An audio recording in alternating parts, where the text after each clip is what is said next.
Imagine. You wake to the smell of smoke, not the acrid bite of a city fire, but the soft, resinous perfume of sage smoldering on coals. The air around you is alive, trembling with the deep thrum of a drum, steady as a heartbeat. A flicker of light paints the inside of the hut, orange and gold dancing across walls of hide and earth. Outside, dawn hasn't yet claimed the sky. Somewhere beyond, a river murmurs its endless song, and wind stirs through the cedar trees like breath through a living lung. You blink, uncertain where dream ends and waking begins. Before you, a figure sits cross-legged, face calm as still water. Feathers spilled down their shoulders, and beads catch the light like drops of sunrise. The healer, the one the people call by many names, medicine man, woman of power, walker between worlds. They whisper to the fire as though it listens. And perhaps it does. Because in this world, everything listens. Here, medicine does not come from bottles or glass vials. It rises from breath, from earth, from spirit. It's in the rhythm of the drum, in the smoke that curls skyward like a prayer set free. It is as much about the song as it is about the sickness. You're not in a hospital. You're standing in the oldest temple there is, the living world itself. Long before the first white coat brushed against sterile light, long before cities grew teeth of iron and glass, there were healers who knew how to speak to the invisible. They walked barefoot on the land, and the land spoke back. Their medicine was not divided into body and soul, because to them, there was no separation. A wound to the heart could sicken the flesh. A broken bone could call the spirit away. To the people of these lands, from the high mesas of the southwest to the misty forests of the northwest coast, healing was a dialogue, not a conquest. You did not fight disease, you listened to it. You did not conquer nature, you communed with it. Every stone, every plant, every gust of wind was alive with story, with purpose, with medicine. Imagine kneeling beside a stream in early morning. Mist clings to the water like silk. A woman stands there, her gray hair braided with sweetgrass, her hands cupping the cold current. She whispers to the river before dipping her bundle of herbs. Her voice is quiet, almost lost beneath the murmur of the water, but you can feel the intention in every word. She is asking, not taking. Gratitude before gathering. Because even the smallest leaf carries spirit, and to harm it without respect would wound the balance of the world. This is medicine. Not a formula, not a prescription, a relationship. When sickness came, it was never just about the body. It was a story unraveling, a harmony disturbed. The healer's work was to listen deeply enough to hear where the music had gone off key. Was the illness born from grief? From fear? From a soul that had wandered too far from home? Each answer called for a different song, a different ritual, a different prayer breathed into the night air. Close your eyes for a moment. You can hear it, the rustle of feathers, the creak of leather, the faint hum of a chant forming in the dark. The hut is small, but it feels infinite. The air shimmers with cedar smoke and something else, an unseen current that moves between the healer, the fire, and you. A rattle shakes, sharp and sudden, scattering the stillness like sparks. The healer's eyes close. They sway with the rhythm, whispering ancient words not to command, but to invite. Each sound a bridge between worlds. Outside, the earth listens. Inside, something in you does too. You realize, slowly, that this ceremony is not a performance. It's a conversation between everything that lives. Between your breath and the breath of the wind. Between your heartbeat and the drumming beneath the soil. Between your pain and the story it came to tell. Anthropologists, centuries later, would struggle to translate it. They'd call it shamanism, a word borrowed and bent to fit Western tongues. But for the people who lived it, for the Navajo, the Lakota, the Ojibwe, the Haudenosaunee, it was simply life. It was ceremony woven into every act, eating, walking, singing, dreaming.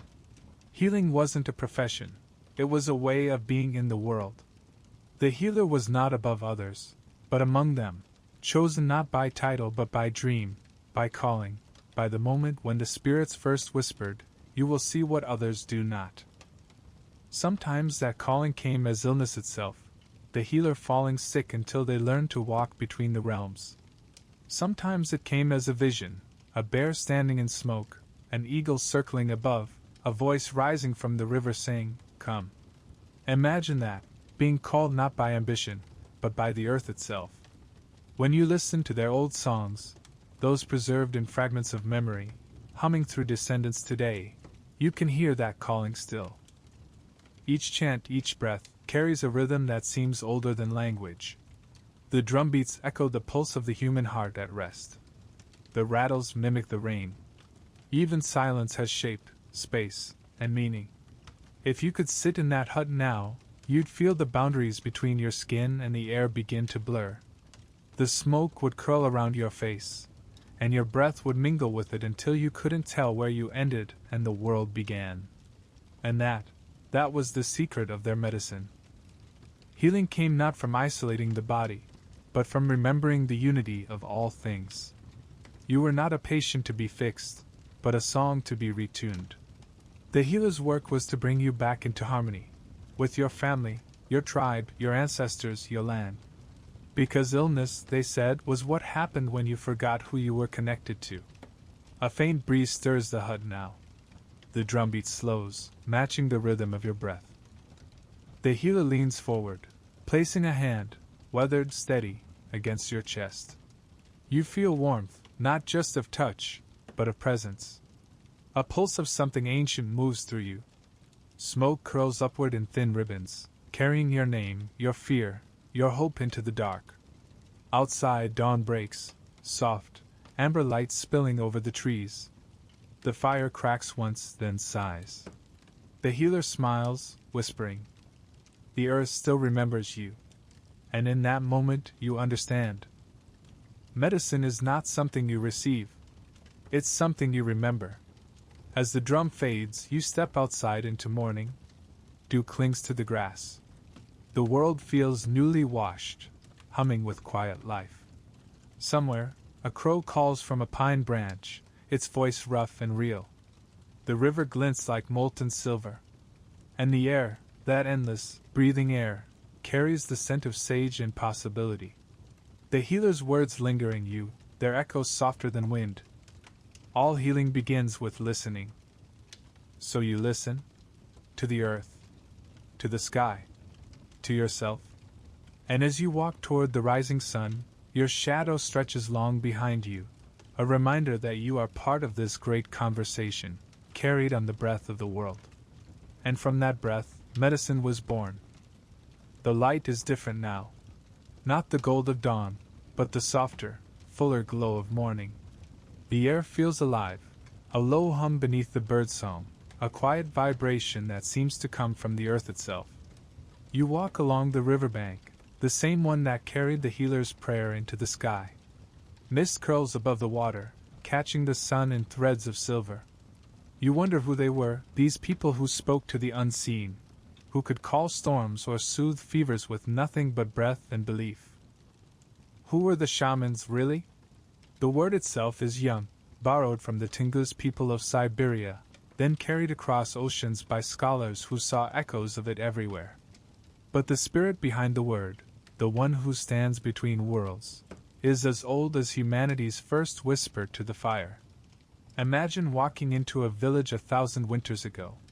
Smoke rises from the lodges, children's laughter tumbles through the air, dogs bark near the edge of the camp. Among them, there is one figure everyone knows, though they do not always meet their eyes. Maybe it's an old woman with a voice like gravel and a laugh like thunder.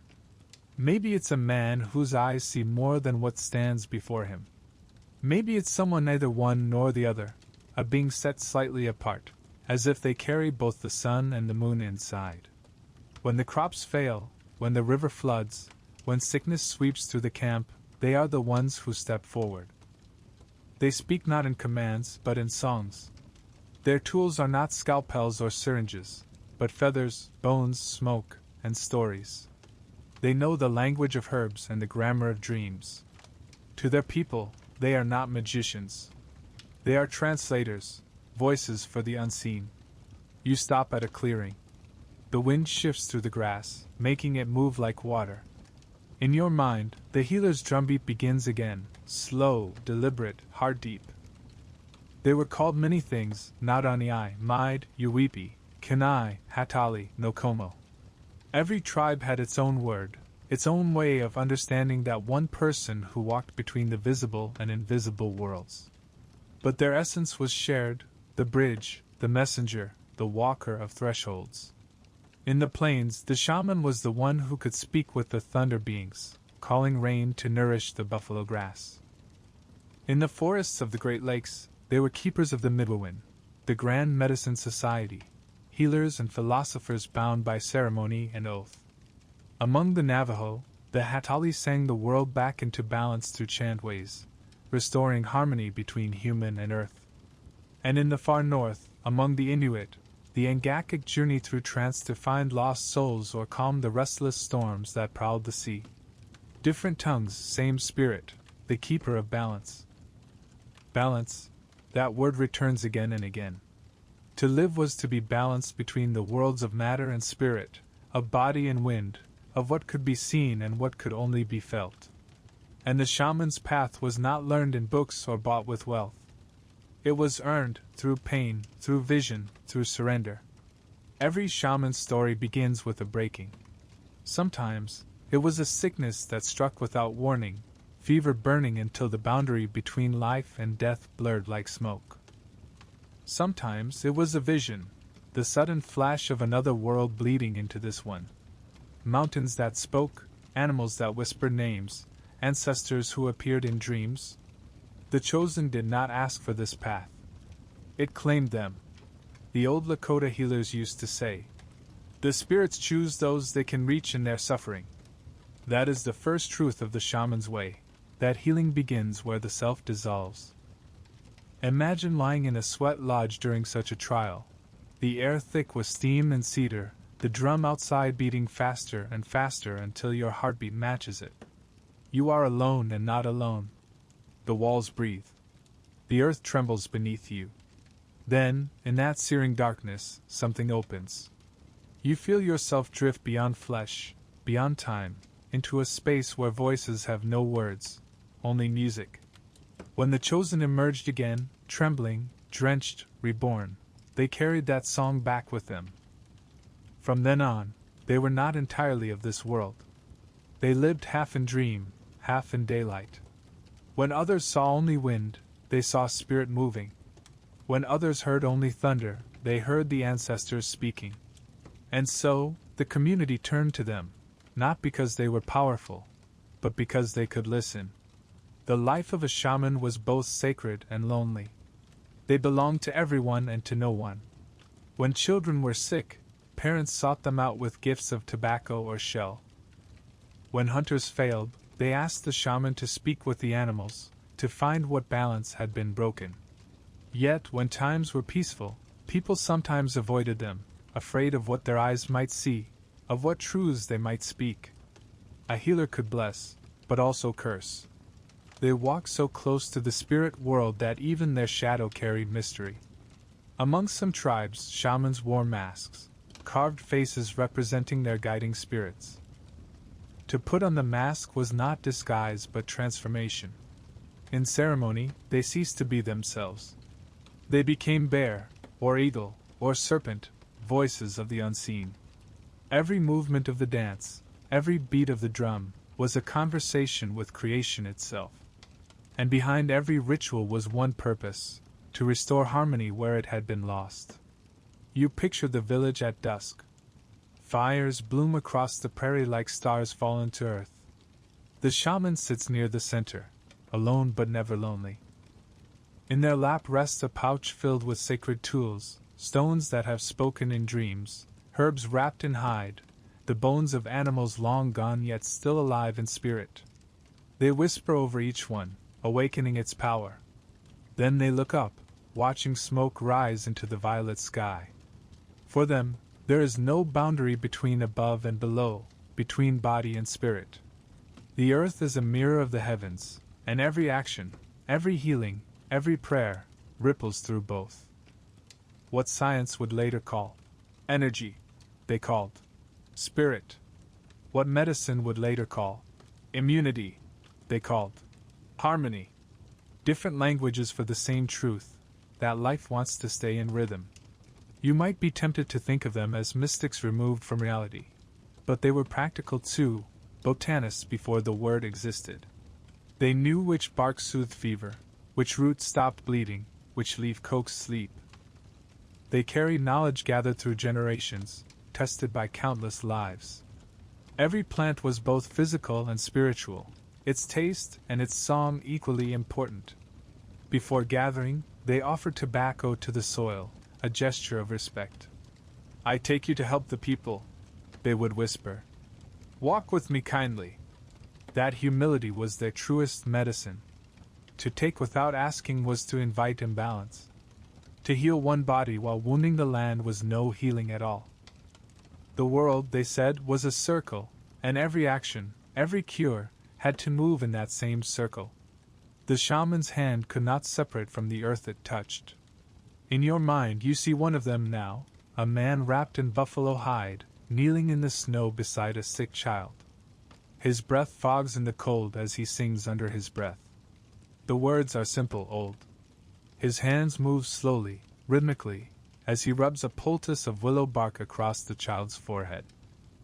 The smoke of sweet grass coils upward, carrying his song into the dark. The child's fever breaks before dawn. Across the plains, the snow glows blue under moonlight. The village sleeps, but the shaman remains awake. He sits alone outside his lodge, feeling the silence settle around him. His thoughts move between gratitude and grief. To heal, he must carry every sickness into himself, if only for a moment, feel its shape, its sorrow, its message. Only then can he release it back to the wind. This, too, is medicine.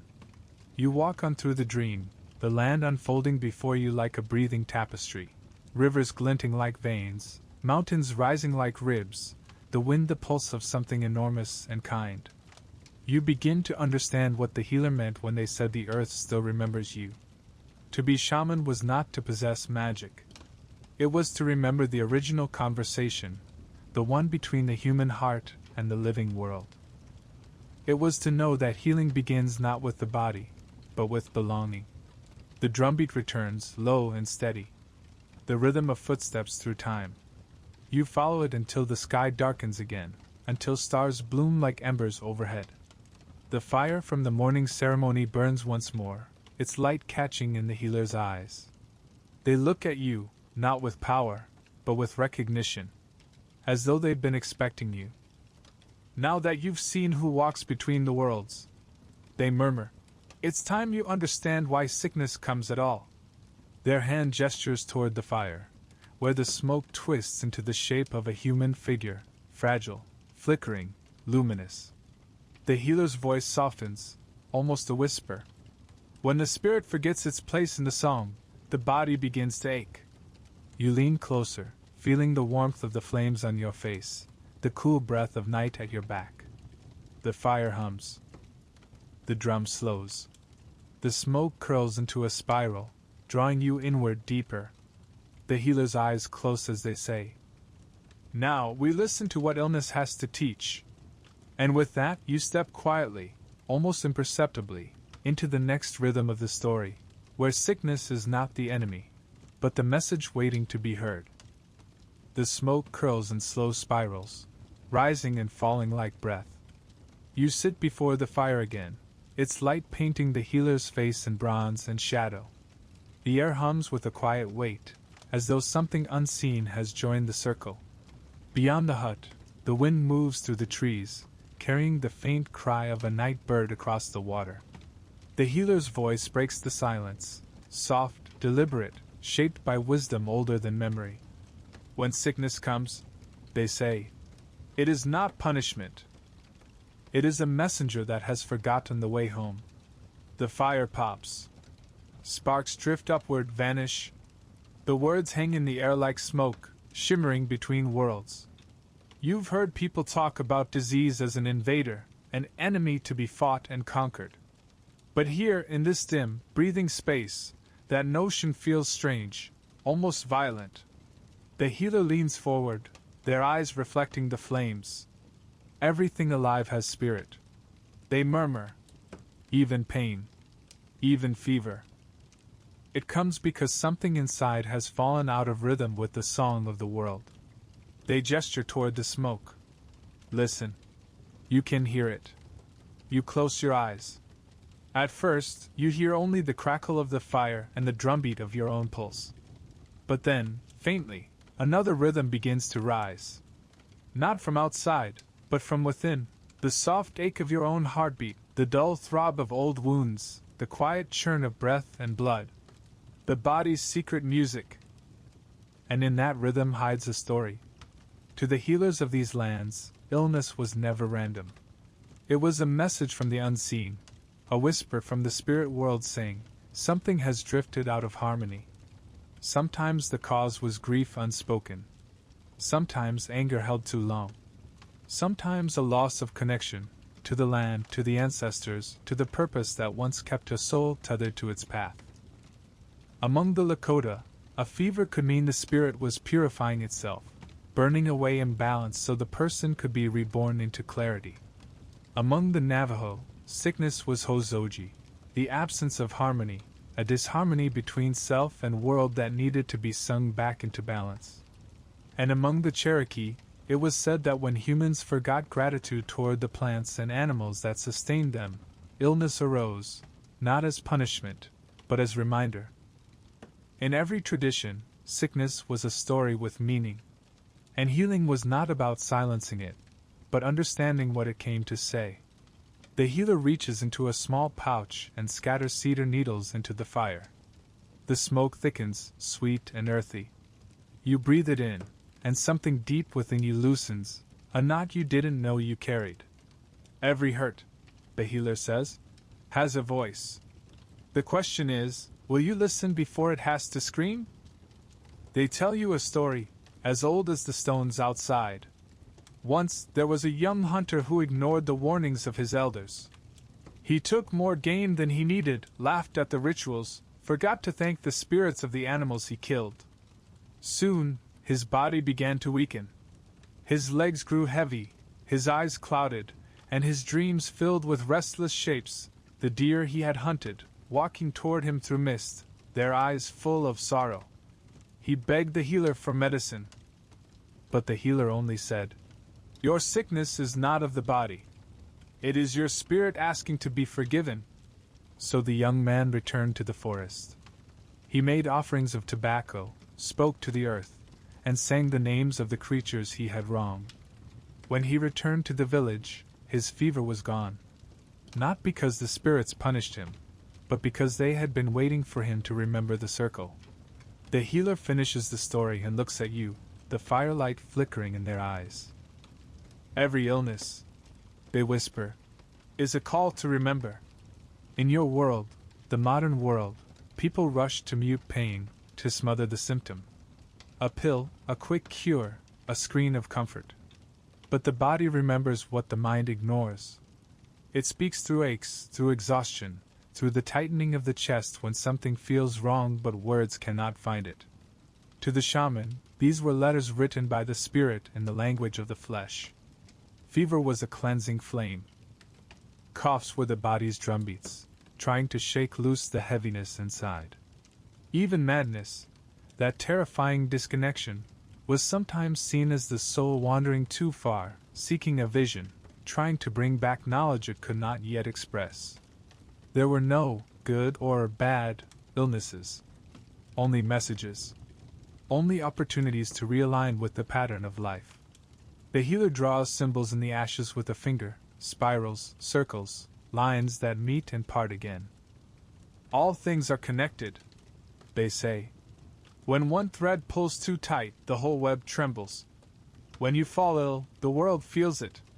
When you heal, the world sighs with you. Outside, the wind shifts.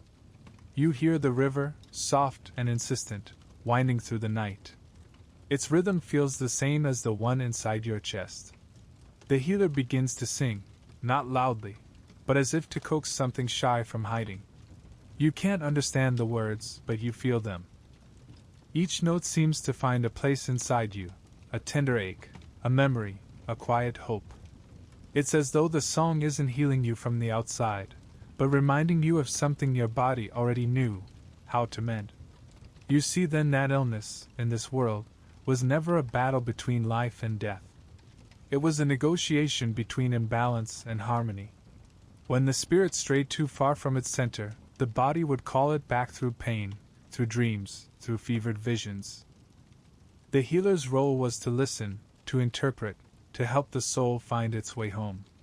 Some healers said that sickness came when a person stopped listening to their dreams, when their inner fire dimmed, when grief hardened the heart. So they would ask the patient not just, "Where does it hurt?" but "What has your heart forgotten to sing?" Because healing, they said, is remembering your song. You asked quietly, "And if we don't listen?" The healer's eyes soften, not with judgment, but with infinite patience. Then the message grows louder. They say, until it becomes impossible to ignore. They tell you of how the people once fell sick as a whole, when greed or war or disrespect to the earth broke the balance of the tribe. Crops failed, children weakened, the weather turned against them. It was never seen as coincidence. The illness of one was the illness of all. The shaman's healing, then, was not only for the body before them, but for the spirit of the people, to cleanse what had been forgotten, to remind them of their bond with the living land. You cannot heal the individual, they say, without healing the world they belong to. The fire crackles, echoing the truth of it. You feel it in your bones, that each breath you take is borrowed from the trees, each heartbeat kept steady by the song of the wind. To forget that connection is to invite sickness. To remember it is to begin healing. Night deepens. The stars above the lodge burn brighter, cold, sharp, endless. The healer leans back, the drum now resting silent beside them. Their voice turns quieter, almost tender. In our way, they say, sickness is a spirit that has lost its home. When we listen, truly listen, we can guide it back. And when it finds its place again, we call that healing. They reach into the fire, lifting a handful of smoking sage, and hold it toward you. The scent wraps around you, bitter, sweet, alive. You inhale, and for a moment, you feel every breath you've ever taken, all the air that has passed through you since birth, shared by every living thing before you. The same air that once moved through forests and ancestors alike. You realize that your life, too, is borrowed medicine. The healer smiles faintly, reading the recognition on your face. Yes, they whisper. You see it now. We do not cure. We remind. We bring back what was never truly lost. The fire has burned low, its light now a dim, pulsing glow. The drumbeat resonates, slower this time, more intimate, like the earth breathing beneath you. Your own heartbeat matches it. You feel the old tension, the tightness of doubt, of separation, begin to dissolve. For the first time, you understand what it means when they say the spirit has gone astray. It isn't gone. It's just been waiting for you to stop running long enough to listen. And in that listening, something shifts. A warmth spreads through your chest, not dramatic, but deep, quiet, real. The kind of warmth that doesn't need proof. The healer's voice drifts through the smoke one last time. When pain comes, ask it what it wants to teach you. When fever burns, ask what it's trying to cleanse. When your heart aches, ask which part of you has forgotten the rhythm of the world. Their eyes meet yours, calm, ancient, endlessly kind. Illness, they say, is a message written in the language of the body. And healing is the art of translation. Outside, the night exhales. The wind quiets. The stars shimmer like embers on the skin of the sky. The healer rises, their silhouette merging with the shadows, and gestures toward the doorway. Come, they whisper. It's time to see how the spirit itself answers when we speak back. You step out into the cool air. The horizon glows faintly with the first breath of dawn. Somewhere in the distance, a drum begins to beat again, not from the earth, but from the sky. The smoke rises toward it, carrying the message you've just learned. The rhythm calls softly, insistently, and you follow it step by step toward the next truth. That healing is not a battle, but a conversation with the spirit itself. The night has given way to a silver dawn. Mist drifts above the river like smoke that has lost its fire. The earth smells of dew and sage, cool and clean. You walk beside the healer, your feet sinking softly into damp soil. Each step feels deliberate, as though the land itself is listening. Behind you, the embers of the ceremonial fire still glow faintly, pulsing like a heartbeat in the dark. Ahead, the healer leads you toward a circle of stones half hidden by tall grass.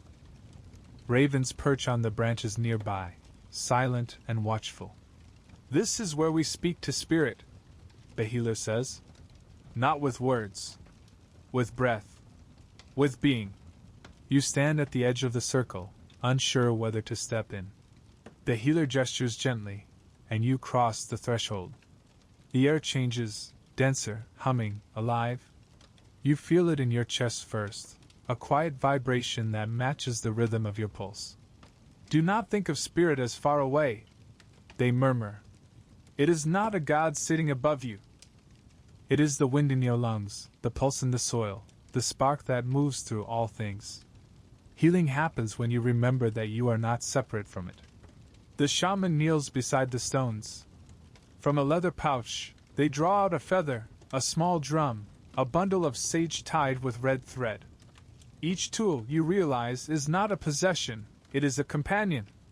It has been sung to, cared for, trusted. They begin to drum, slow, even, steady, the same rhythm that carried you through the night before. The sound rolls through the air like distant thunder. The ravens stir. You close your eyes, and the world shifts. At first it's subtle, the kind of change that feels more like remembering than seeing. The air thickens, colors brighten. The sound of the drum isn't coming from outside anymore. It's inside you, like the echo of your own heartbeat amplified across the sky. The healer's voice drifts through the rhythm.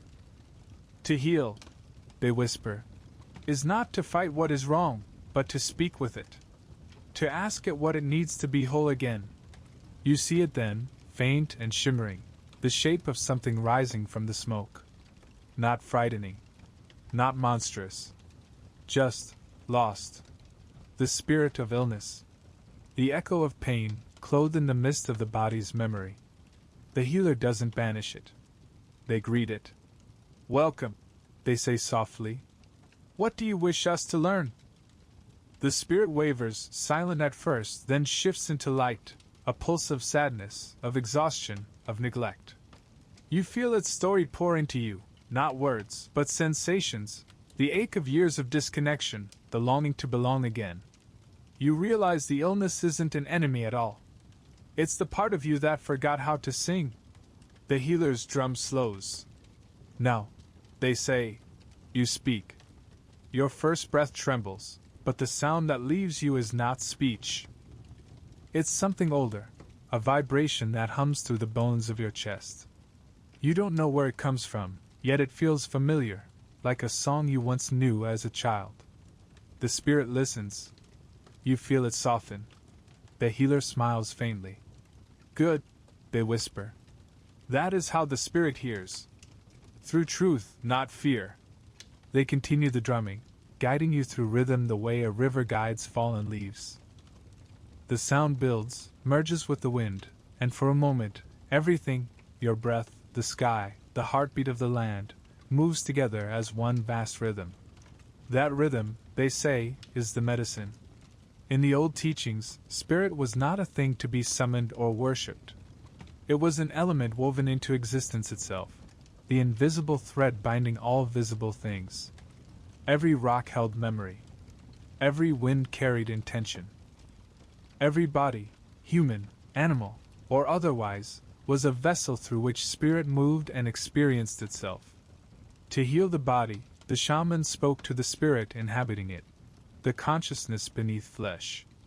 A ceremony might begin with smoke and song, but its true work was dialogue, restoring communication between the seen and unseen. When a person fell ill, it meant something had silenced that dialogue. Perhaps the soul had wandered too far. Perhaps the spirit had been wounded by grief or guilt. Perhaps it had been ignored until it grew faint. The shaman's role was to listen, then to guide that lost piece back into harmony, to call it home. You open your eyes again. The light has changed. The mist glows gold now. The healer has stopped drumming. They sit motionless, eyes half closed, as if listening to something beyond hearing. You wait, sensing that silence here means reverence, not absence.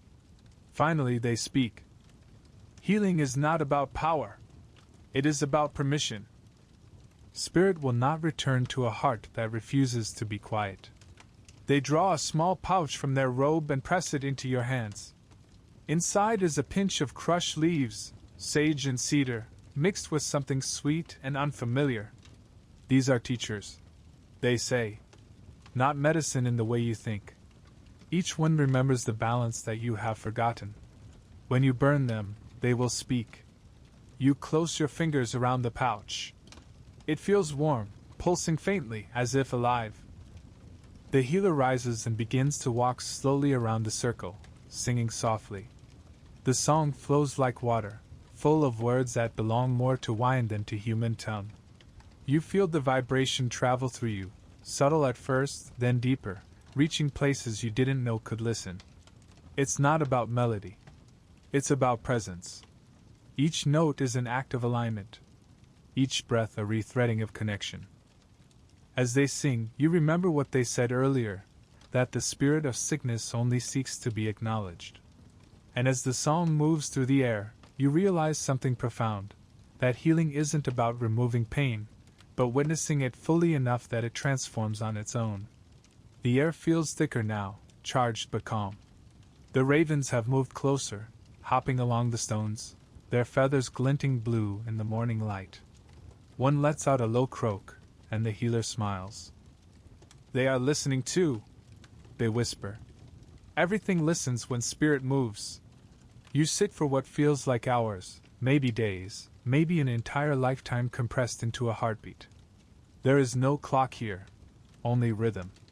The ceremony is not something done to you, but something you participate in, the slow weaving of harmony through attention.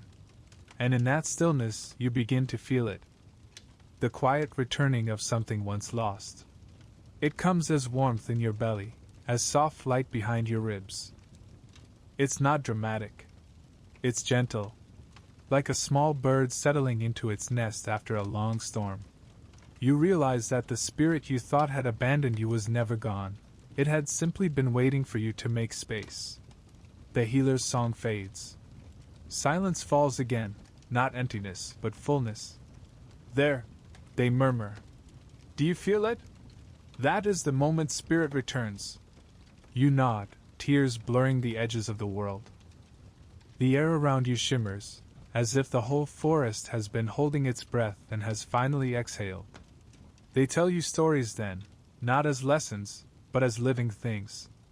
Of the Yuwipi ceremonies of the plains, where the healer is bound in darkness and calls upon the spirits through song until light dances across the room. Of the Navajo Blessing Way, where the healer sings not of illness, but of beauty, guiding the spirit toward harmony through words of creation. Of the Coast Salish medicine people who enter trance through the drum, traveling to find the lost soul of the sick and coaxing it gently back home. In every culture the form differs, but the essence remains. The healer becomes a bridge. Through trance, through prayer, through song, they cross the invisible river and return with what was forgotten. This is the meaning of healing through spirit, not the miracle of defying death, but the grace of remembering life. The ceremony ends as quietly as it began. The healer pours water over the fire, and steam rises like ghostly smoke, dissolving into the morning. They gather the ashes carefully, pressing a handful into the earth. Always give back, they say. The spirit that healed you must be returned to the world. You help smooth the soil, your fingers blackened with the sacred dust. The air smells faintly of cedar and sun-warmed stone. The ravens croak once, then take flight, their wings slicing the silence open. The healer watches them go. They carry your prayer now, they say. It will find the one who needs it. You look up, the sky wide, unbroken, and feel something open inside you too. It isn't joy, exactly. It's clarity. Like seeing the pattern beneath everything, a web of connection, delicate yet unbreakable. The healer places a hand on your shoulder. Remember, they whisper, the body is the echo. The spirit is the voice. Heal the voice, and the echo will change. As you leave the circle, the world feels newly made. Every leaf seems to shimmer with awareness. The wind carries whispers that sound like gratitude. You realize that nothing around you has changed, only the way you see it. You glance back at the healer, who stands quietly by the stones, face turned toward the rising sun. Their voice carries across the field, soft as a blessing. The next time pain visits, they call. Offer it a seat by the fire. Listen to its story. Feed it understanding. That is how the spirit heals. You nod, even though they cannot see you. The words sink deep, settling in the place where your heartbeat meets the earth's. The sun climbs higher. The mist burns away. And as you walk onward, you feel the invisible thread connecting all things, breath to wind, heart to drum, body to spirit, glowing quietly within you. Each step becomes prayer. Each breath, medicine. And as the morning light unfolds across the valley, you sense where the path will lead next, toward the heart of the living earth itself, and the plants that carry her voice. The healer's words echo one last time, carried on the wind. Now you will learn the medicine of the green ones, the power of plants. And with that, the world begins to bloom around you. The scent of pine rising, the sound of bees stirring, the whisper of leaves carrying you forward, toward the next rhythm of the story. The air grows warmer as you walk. Sunlight seeps through the canopy in trembling gold threads, and the ground beneath your feet softens from stone to loam, damp, alive, and fragrant. You can smell it now, crushed sage, pine resin, and the faint sweetness of blooming yarrow carried on the wind. The world around you hums, not with noise, but with presence. You realize that you've entered the healer's garden, though garden feels too small a word. It isn't fenced or measured, not something cultivated so much as something understood. It stretches outward, unending, wild meadows, twisting vines, whispering trees. Every blade of grass seems awake, turning its face toward you. This, says the healer beside you, is the oldest pharmacy in the world, and every medicine here still remembers your name. They crouch beside a patch of plants, their fingers brushing a stem of something delicate and silver-leaved. The sunlight catches the fine hairs on its surface, making them glow. Artemisia, they say softly. Grandmother Sage. The one who cleanses. The one who carries prayer in her smoke. They pinch a leaf between their fingers and lift it to your nose. It's sharp and sweet at once, the scent of mountain air and ash and memory. You breathe in, and your chest loosens as though something inside has been waiting for this smell to return. Every plant, the healer continues, is a being with a spirit, a story, and a gift. The power is not only in what it does to the body, but in how it speaks to the soul. You follow as they walk deeper into the grove. The ground changes again, soft with fallen needles. Birds dart through shafts of light. A butterfly lands on the healer's shoulder and rests there, unbothered, as though recognizing an old friend. They pause beside a stand of tall plants crowned with golden blossoms. This is yarrow, they say, for wounds of flesh and of heart. The people used it to stop bleeding in battle, but also to calm grief. Because not all wounds are visible. They crush a flower head gently between their palms, releasing a warm, peppery scent. The fragrance rises like a memory of sunlight itself. You watch the yellow dust cling to their skin, and you realize that this is not mere folklore. This is chemistry and spirit intertwined. Alkaloids and belief, molecules and myth, together forming something larger than either alone. The healer smiles as though reading your thought. Yes, they say. Science sees what the eyes can measure, but spirit feels what the heart already knows. Both are true. Both are sacred. You stop by a stream cutting through the meadow, water so clear it seems made of light. The healer kneels beside it, dipping their hands into the current. Willow, they whisper, pointing to a tree whose branches sweep across the water like hair. She carries pain medicine in her bark, the same power your people would later call aspirin. But before that, we called her grandmother of sorrows, because she knows how to bend without breaking. They peel a thin strip of bark and hold it to your lips. The taste is bitter, earthy. It lingers on your tongue like a lesson. The plants do not exist only to serve us, the healer says. They teach us how to live. The breeze moves through the leaves, and the willow seems to nod. You continue walking. Around you, the forest changes from cedar to oak, from pine to meadow again. Each turn brings a new scent, sweetgrass, mint, juniper. The air feels layered with meaning, as though you are walking through a great, breathing encyclopedia of life. The healer gestures toward a low-growing plant with broad green leaves and purple veins. Plantain, they say. For the traveler who walks too far. It soothes blisters, draws out infection. But more than that, it reminds us to be patient. To rest. To listen. They grin faintly. Even medicine knows the body must stop running sometimes. Farther on, you see tobacco, tall, proud, its pink flowers trembling in the wind. The healer touches the stalk reverently. This one we never use carelessly. Tobacco is a doorway between worlds. We offer it in prayer, never in greed. It carries our words upward, a bridge made of smoke. They pluck a single leaf and hold it up. The veins look like rivers, branching into smaller and smaller paths until they disappear into the edge.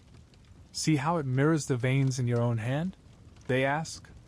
You look, and yes, the patterns are almost the same. Leaf and skin, plant and person, repeating the same design. That is the teaching. The healer murmurs. We are not outside the web. We are threads within it. You sit together by the stream. The healer begins to sort the gathered herbs, laying each one on a flat stone, murmuring as they work. You realize they're not naming the plants as ingredients but greeting them as friends. Cedar for cleansing, they say, touching the branches. Juniper for protection. Sweetgrass for peace. Sage for prayer. Each one carries a different psalm, and together they make a medicine wheel. They arrange them carefully in a circle. The smell rises, heady and sweet. The sound of water and wind seems to merge with their movements until the entire scene feels choreographed, a dance older than language. You see, the healer says, the plants are not just medicine. They are storytellers. Each one remembers a piece of the first song, the one that created the world. When we use them with respect, we ask them to sing that part of the song for us again. You think of modern medicine, sterile rooms, white walls, pills and neat bottles, and you feel the contrast like a physical ache. Efficiency without relationship. Healing without conversation. You realize how far humanity has drifted from this way of knowing. The healer seems to sense your thought again. They smile, but their eyes are gentle, almost sad. Your world treats illness like an enemy and medicine like a weapon. But medicine is not a battle. It is a friendship. You do not conquer sickness. You reconcile with it. And these, they say, gesturing to the circle of herbs, are our ambassadors. You watch as they take a small clove from a pouch and place it in the center of the circle. The herbs catch fire slowly, releasing a plume of fragrant smoke. It rises into the morning air, swirling and dancing, its scent both grounding and ethereal, sage, cedar, sweetgrass. all mingling in a single breath. The healer fans the smoke toward you with the feather. Let the plants greet your spirit, they whisper. They remember you, even if you have forgotten them. The smoke envelopes you. It clings to your hair, your clothes, your skin. For a moment, everything smells like belonging. You feel the warmth of the sun on your face, the cool mist of the stream on your hands, the earth solid beneath your feet. You breathe in, and the smoke enters you, not as air, but as story. And in that breath, something inside you stirs awake, an old knowing, dormant but not lost. As the fire dies down, the healer scatters the ashes into the water. The stream carries them away, each particle glinting like dusted stars. Even the smallest piece of medicine, they say, must return to the cycle. Nothing belongs to us. We are only part of its journey. They rise and look across the meadow. The sun has climbed higher now, illuminating every leaf with liquid light. When you drink from the plants, you are drinking the earth's memory. When you burn them, you release her prayers. When you tend them, you keep the circle whole. The words settle into you like seeds. You walk together once more through the wild garden. A breeze ripples across the grass, and the world seems to shimmer, not in magic, but in awareness. You can almost feel each plant breathing, each root whispering through the soil. The healer touches your arm. You see it now, they say. The green ones are the lungs of the world. They give us breath, and through that breath, we remember spirit. That is the true medicine. They stop by a small patch of purple flowers, lavender, wild and humming with bees. The healer kneels, placing both palms on the ground. This one teaches calm, they say. Not by numbing the body, but by reminding the heart to slow down. The plants do not rush. Even their healing takes time. You kneel too, mimicking the gesture. The soil is warm beneath your hands. For the first time, you understand what it means to pray without words, to let gratitude itself be the offering. When we take from them, the healer continues, we give thanks. When we heal with them, not from them. Because every cure is a conversation between the body, the spirit, and the living earth. The wind picks up, and the sound of it in the grass becomes a low, resonant sigh. The plants sway in unison, as though acknowledging what has been spoken. The air feels full of unseen movement, the invisible language of life itself. You close your eyes. The scent of cedar, sage, and sweetgrass wraps around you once more. You feel your breath match the rhythm of the earth. And in that stillness, you hear it, faint but unmistakable. The pulse of green life, the whisper of leaves that have seen 1,000 generations. They are not silent. They have never been silent. You understand now why the healer calls them the people who stand still. When you open your eyes again, the healer is watching you quietly, their face serene. You've heard them, they say. Good. That means you are ready for the next lesson. They look toward the forest where light and shadow dance between the trunks. The sound of birds filters through like distant music. To work with these beings, they continue, you must learn respect. Before we take, we ask. Before we touch, we listen. Because every cure is a gift, not a right. The plants are alive, and they remember kindness. The healer starts walking toward the trees, the rhythm of their steps matching the heartbeat of the earth itself. You follow, the scent of sage still lingering on your skin, your mind quiet, your breath steady.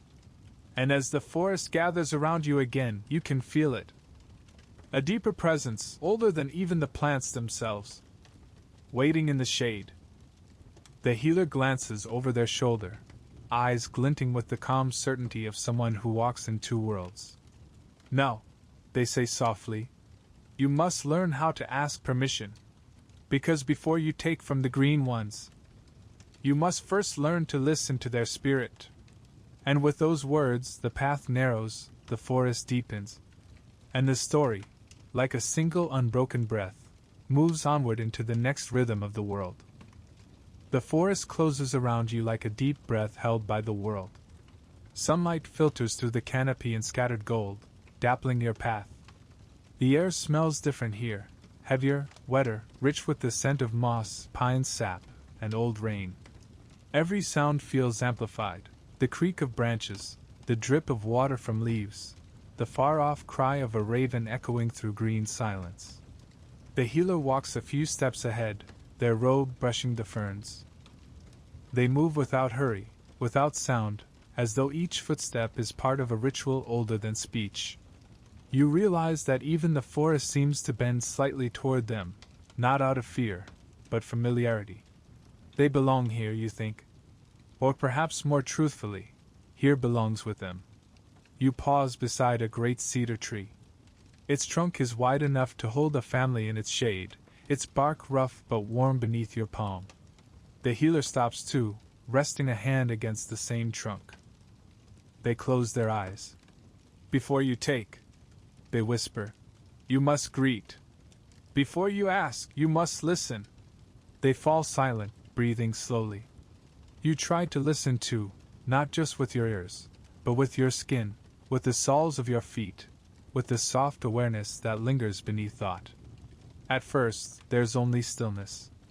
Then, faintly, you feel something beneath the silence, a slow vibration, deep and steady, like the pulse of the earth itself rising through the wood. It isn't imagination. It's presence. She hears you, the healer says. The cedar. She knows when you are near. You open your eyes. The air seems to shimmer slightly, or maybe it's the light moving across the bark, dancing in rhythm with something unseen. The plants are not objects, the healer continues. They are relatives. They breathe the air you breathe out. You breathe the air they release. Your heart and their leaves keep the same rhythm. You are never separate, only sleeping. They step back, and you notice the tiny offerings at the base of the cedar, a feather, a shell, a piece of tobacco wrapped in red cloth. Gifts left by others who came before to ask for medicine, or guidance, or forgiveness. Nothing taken without giving. You walk on, deeper into the green labyrinth. Shafts of sunlight pierce the shadows like spears of honey. The ground is soft, covered with needles and fallen leaves, the compost of centuries returning to life. Around you, the forest hums faintly, as though each tree exhales a note in an endless song. In our way, says the healer, the plants are people. They have families, councils, languages. The birch speaks differently than the pine. The sage sings one way to the morning, another to the night. Some are teachers of strength, others of humility. All of them are alive with spirit. They stop by a small cluster of red-berried shrubs. The berries glisten like drops of blood against the dark leaves. See these? The healer says. This is the elder. She is powerful. She will heal you if you ask her kindly. But take her without permission, and she will remind you whose body she truly belongs to. Her medicine is fierce love. They reach out and gently touch one leaf. Then, in a low murmur that sounds almost like a lullaby, they speak, not to you, but to the plant itself. Grandmother, I come with respect. I ask your strength to help one who seeks understanding. May I take a small part of you, and give thanks in return. They fall silent again. You wait, unsure what will happen, until a breeze stirs through the clearing, rustling the elder's leaves in a soft reply. The healer smiles faintly, then plucks a single berry and lays it in your palm. Now she has spoken. They say, you may receive her gift. You look down at the berry, tiny, luminous, warm from the sun. It feels heavier than it should, as though it carries more than its own weight. You realize that what you're holding isn't just a fruit. It's a conversation, the earth speaking to you through sweetness and color. The healer gestures for you to taste it. The flavor is sharp, deep, almost electric. You feel it spread through your tongue, down your throat, into your chest, a pulse of warmth that radiates outward. It's not like eating. It's like remembering. When we take from the earth, the healer says. We take from our own body. That is why gratitude is the first medicine. Gratitude keeps the circle alive. They kneel and sprinkle a pinch of tobacco on the ground. You mimic the gesture, scattering a few flakes beside them. The scent of it rises, earthy and bitter, merging with the smell of moss and cedar. Every plant you see, they continue, was once spoken into being by the first people, not human people, but the spirits of creation. Each one agreed to help us in some way. That is why they answer when we call. But they are not slaves. They are elders. You glance around the forest with new eyes. The trees no longer seem like background. They're individuals, tall, silent elders standing in communion. The ferns at your feet look like small green prayers unfurling. Even the moss on the stones seems to hum quietly, its rhythm synchronized with your own breath. You begin to feel watched, not in fear, but in awareness. As though the forest has opened its eyes, and you are now part of its vision.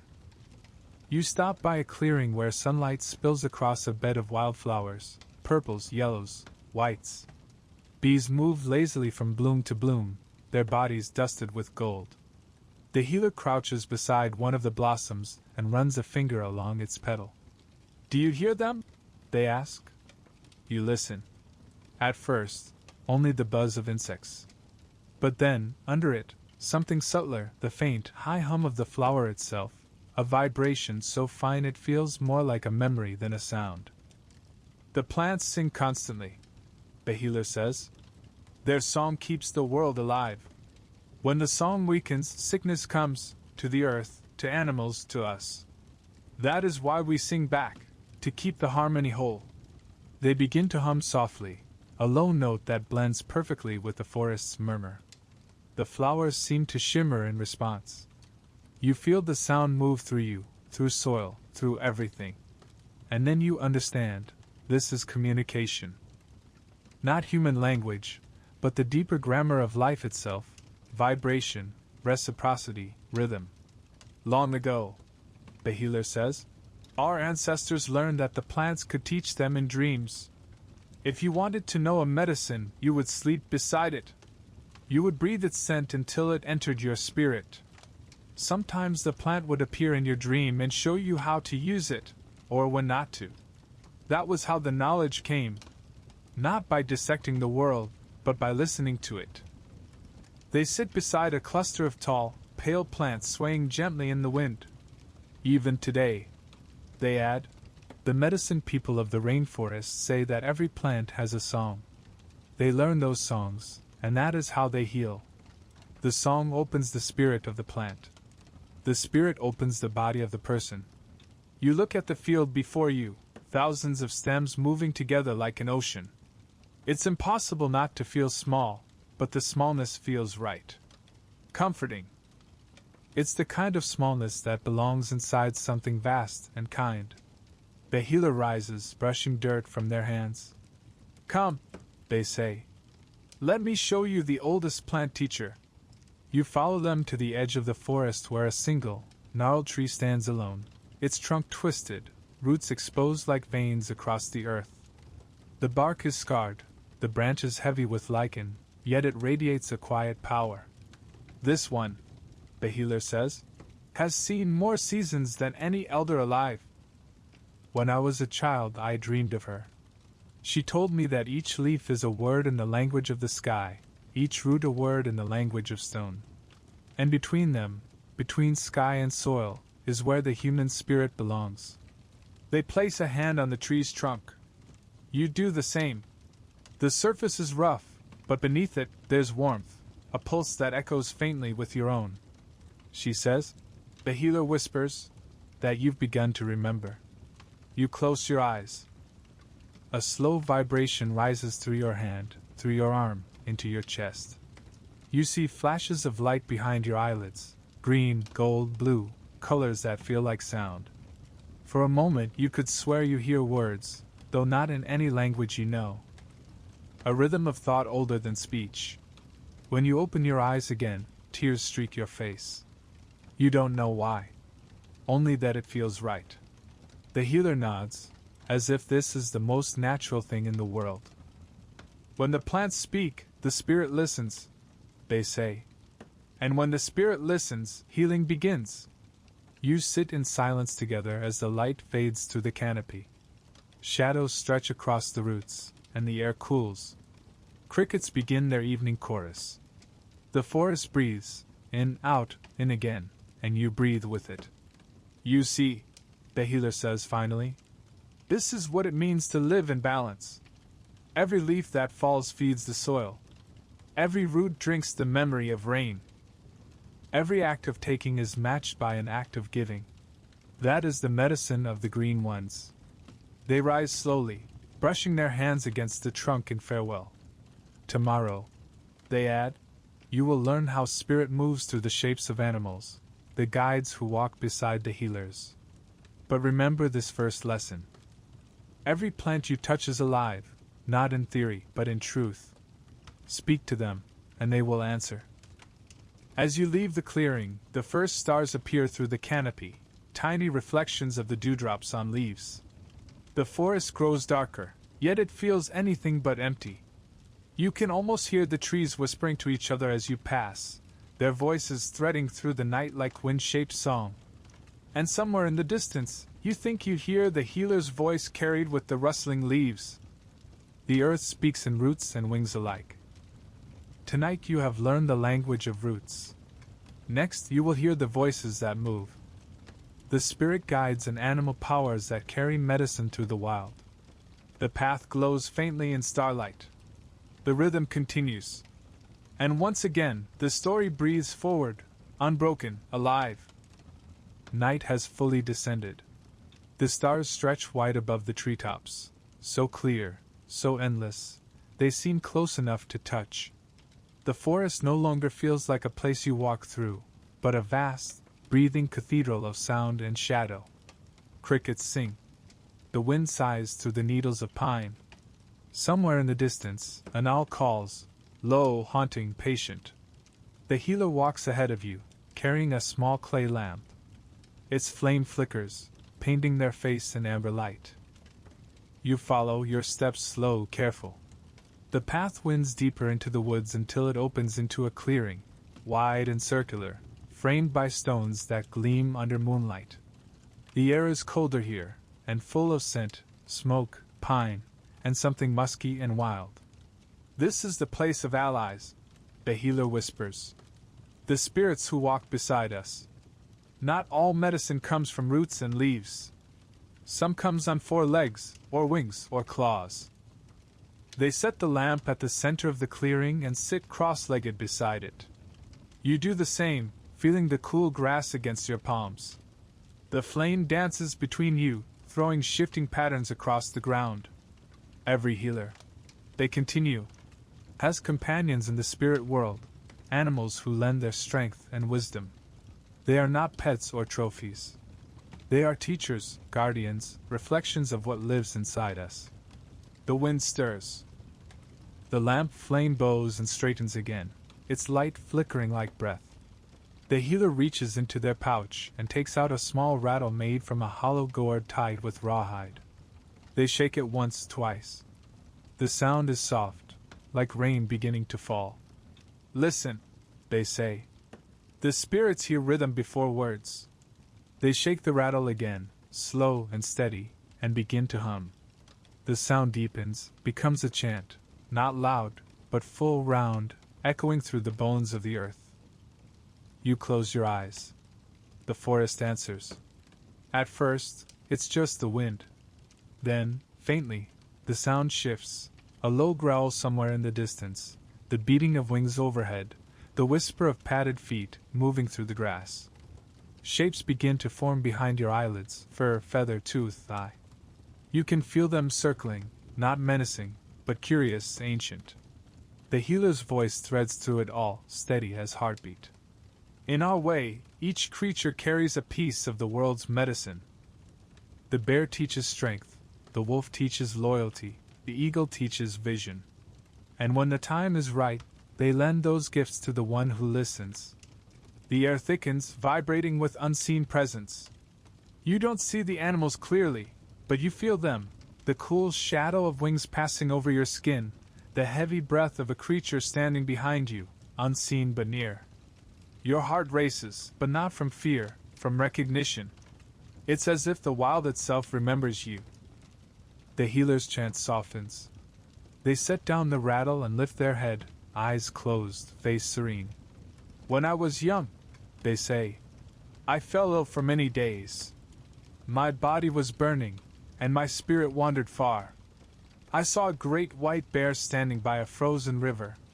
He spoke without sound, You will live, but not for yourself. You will live for the balance.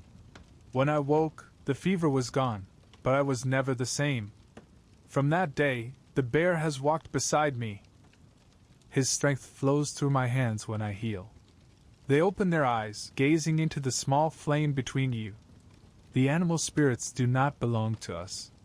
We belong with them.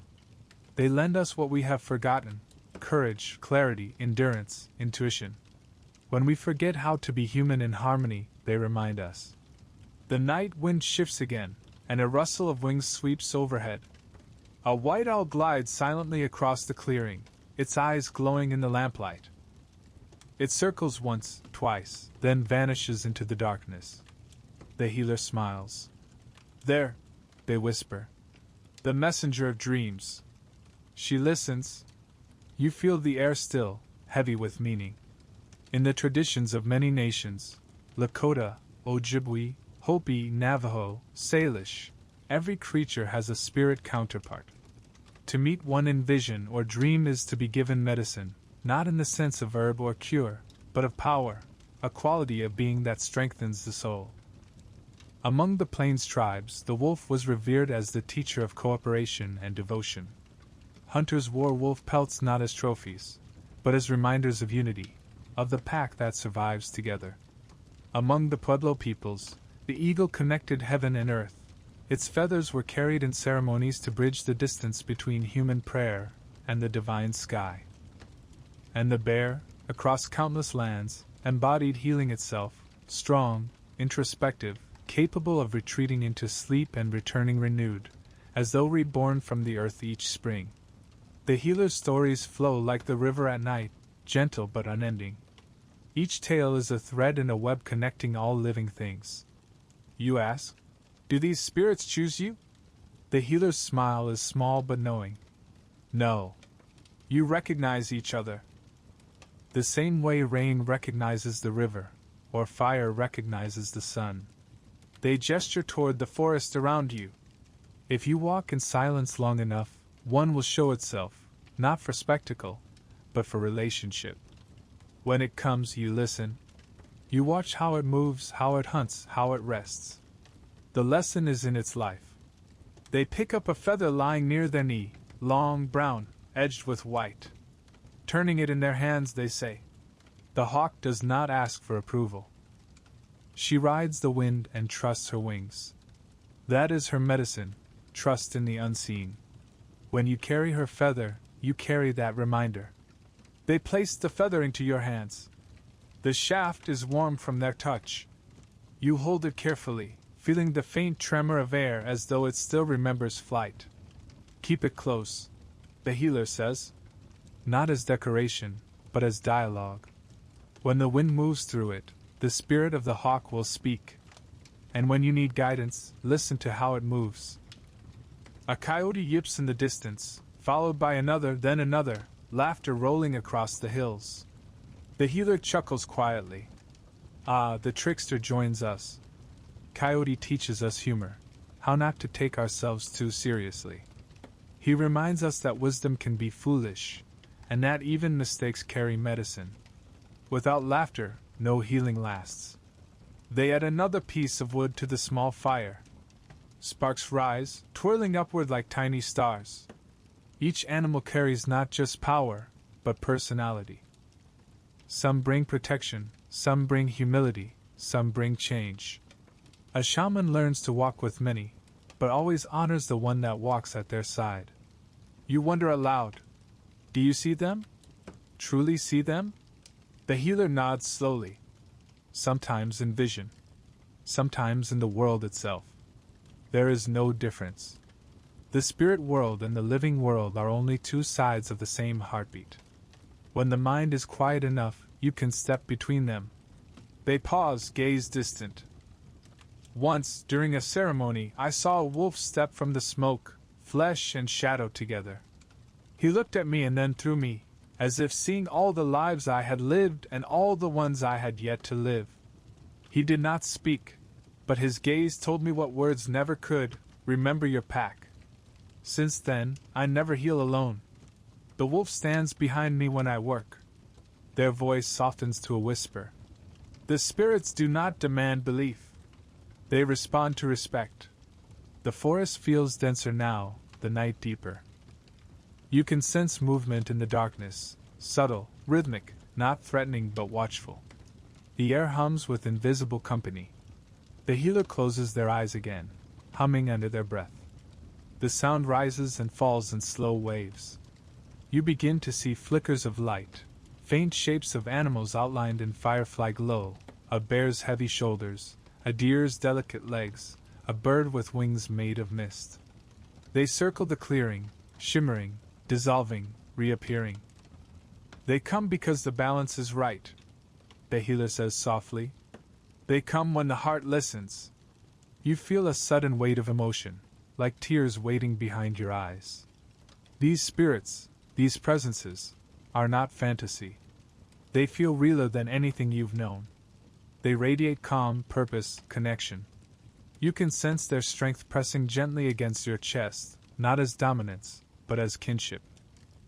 It occurs to you that maybe humans were never meant to stand apart from the animal world, that every creature is a mirror reflecting some hidden aspect of ourselves. The healer opens their eyes again. Now you understand, they say. The animals do not simply walk beside us. They are part of our own spirit, wearing fur and feathers so we can recognize them. They gesture toward the darkness where the owl had vanished. Sometimes the messenger flies. Sometimes it prowls. Sometimes it howls from the hills until you finally listen.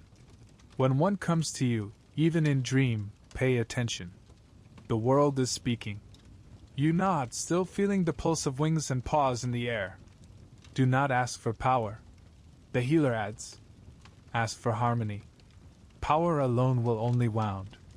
But harmony heals everything. The fire burns lower. The stars shift. The night feels less like absence and more like a vast, living mind. You lie back in the grass, staring upward. The air smells of smoke and pine and cool river stone. The healer's rattle is still now, but its rhythm seems to linger in your chest. You think of all the animals you've known, the birds that passed above your windows, the dogs that slept by your side, the insects humming unseen in the fields. Each one, you realize, might have been speaking all along. You just didn't know how to hear. The healer's voice drifts through the quiet. When we honor the animal powers, they say, we honor the wildness within ourselves, the part that still remembers how to listen without words, how to love without condition, how to live without walls. To forget them is to forget our own reflection. You turn your head.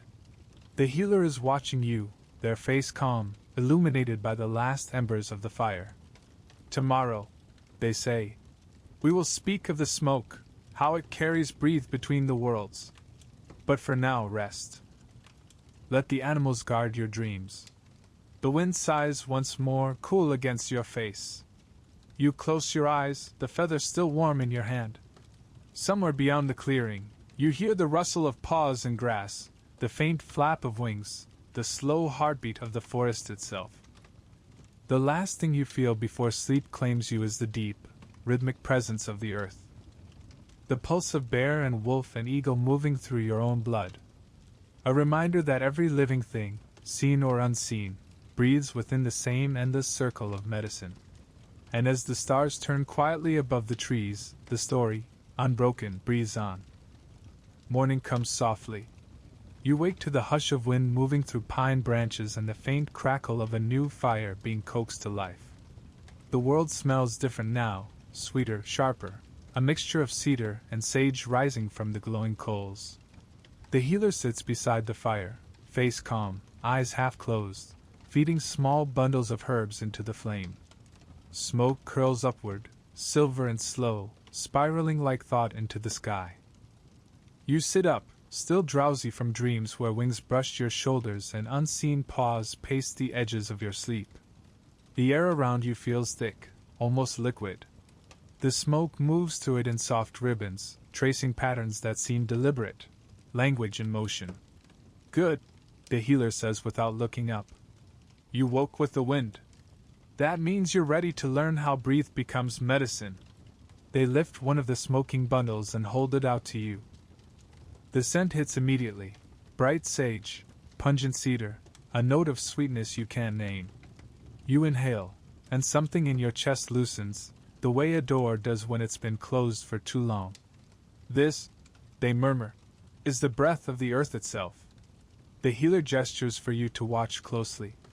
They move the smoking bundle in slow arcs, the trail of smoke flowing like water around the stones, over the fire, through the air between you. We call this smudging, they say. The burning of sacred plants to cleanse body, mind, and spirit. But it is not simply smoke, it is prayer made visible. They pass the bundle around their own body, from feet to crown, fanning the smoke upward with a feather. When we do this, we ask the smoke to carry away what is heavy, worry, sickness, sorrow. The plants give their life in flame so that we can breathe easier in spirit. They extend the bundle toward you. Your turn.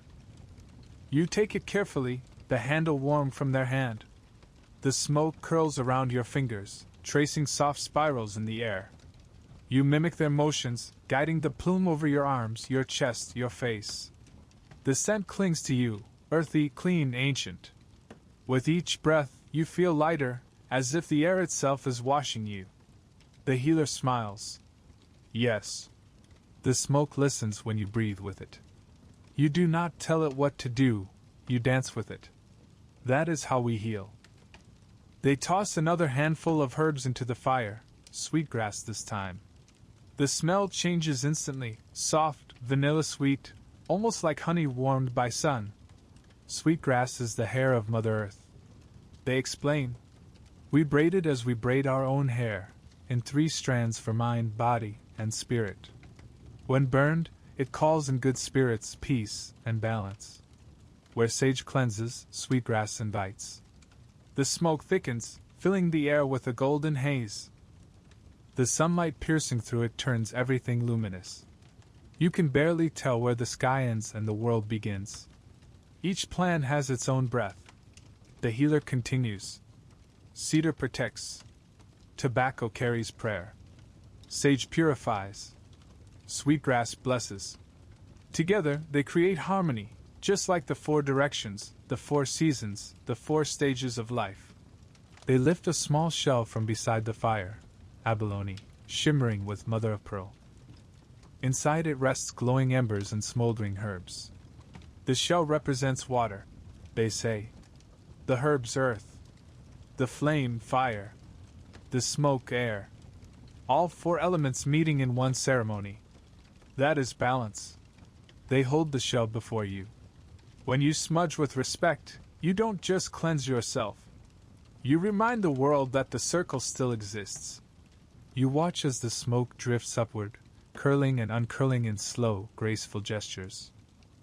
It seems alive, a creature of light and breath, forming shapes that dissolve before you can name them.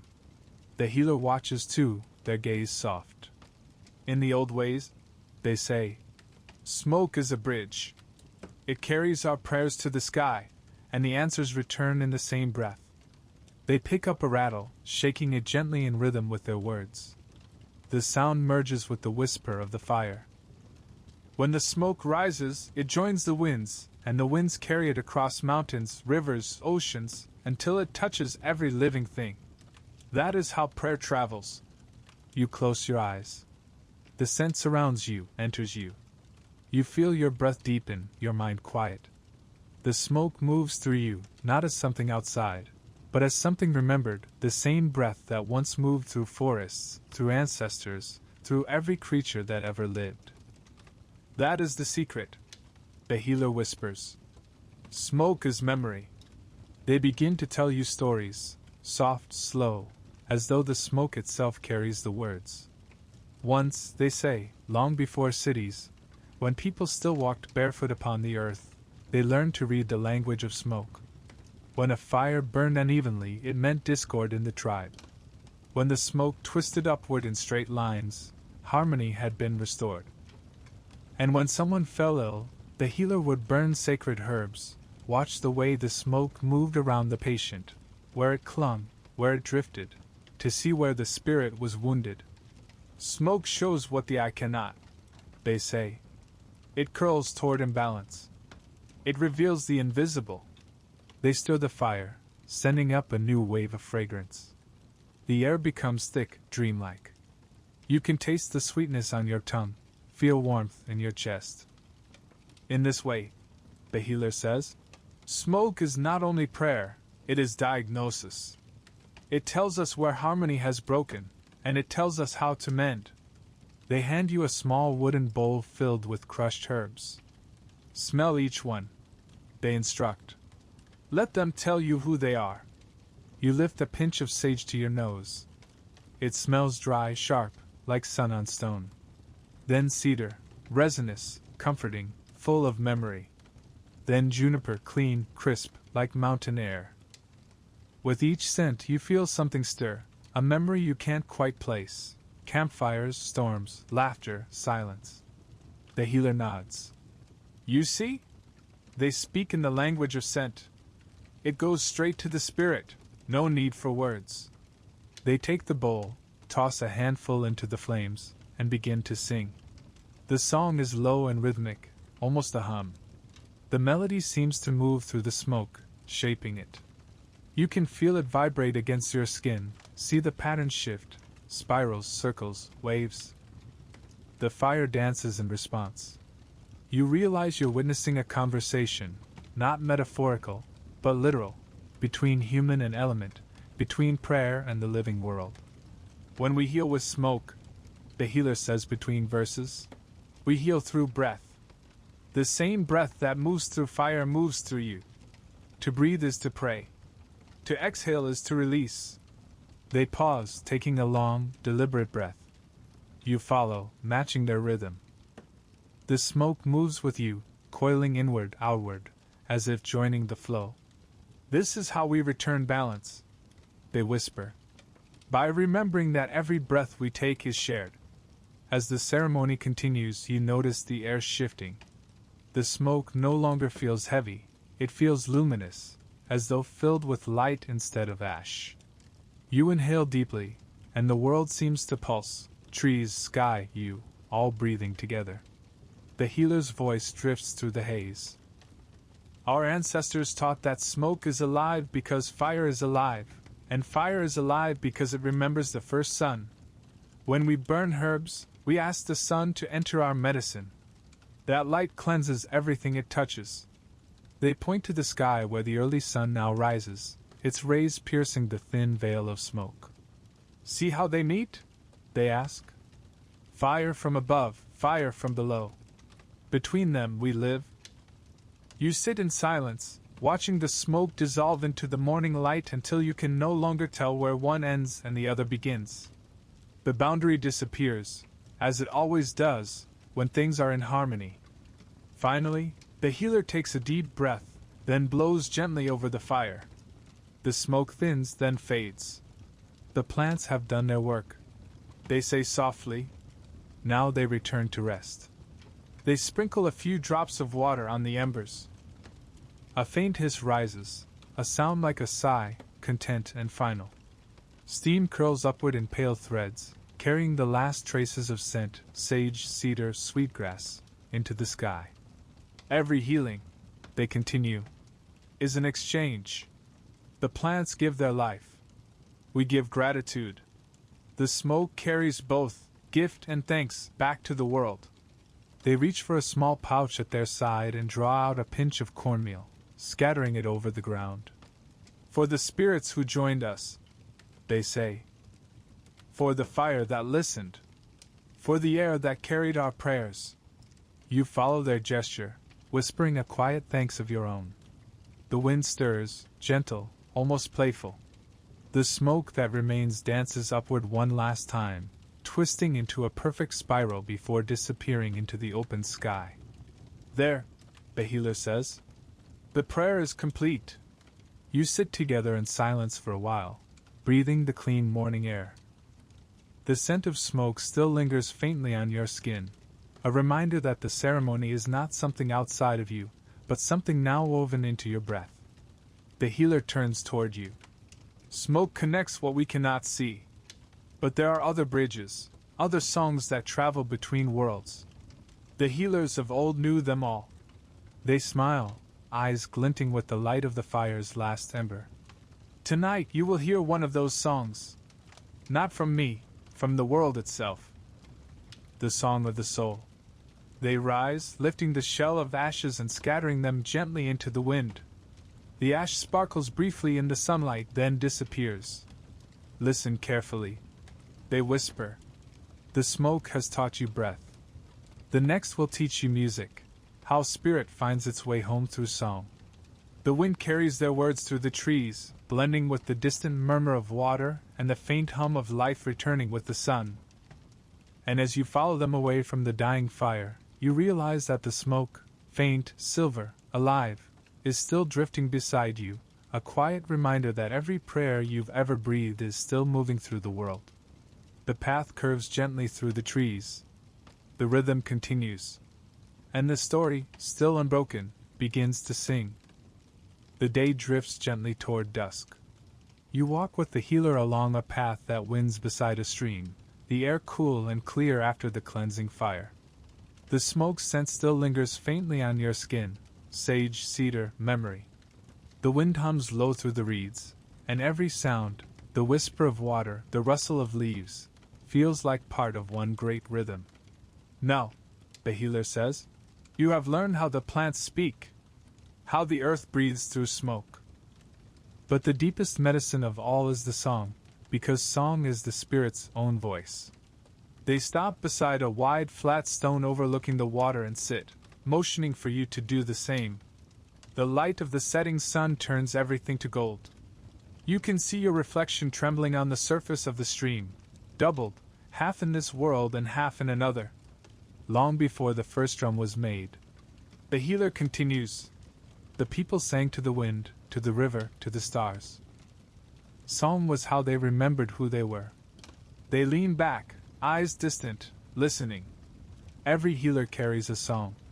It isn't learned, it's given. It comes in dream, in solitude, in pain. The spirits whisper it when they know you are ready. And once you receive it, it becomes your medicine for life.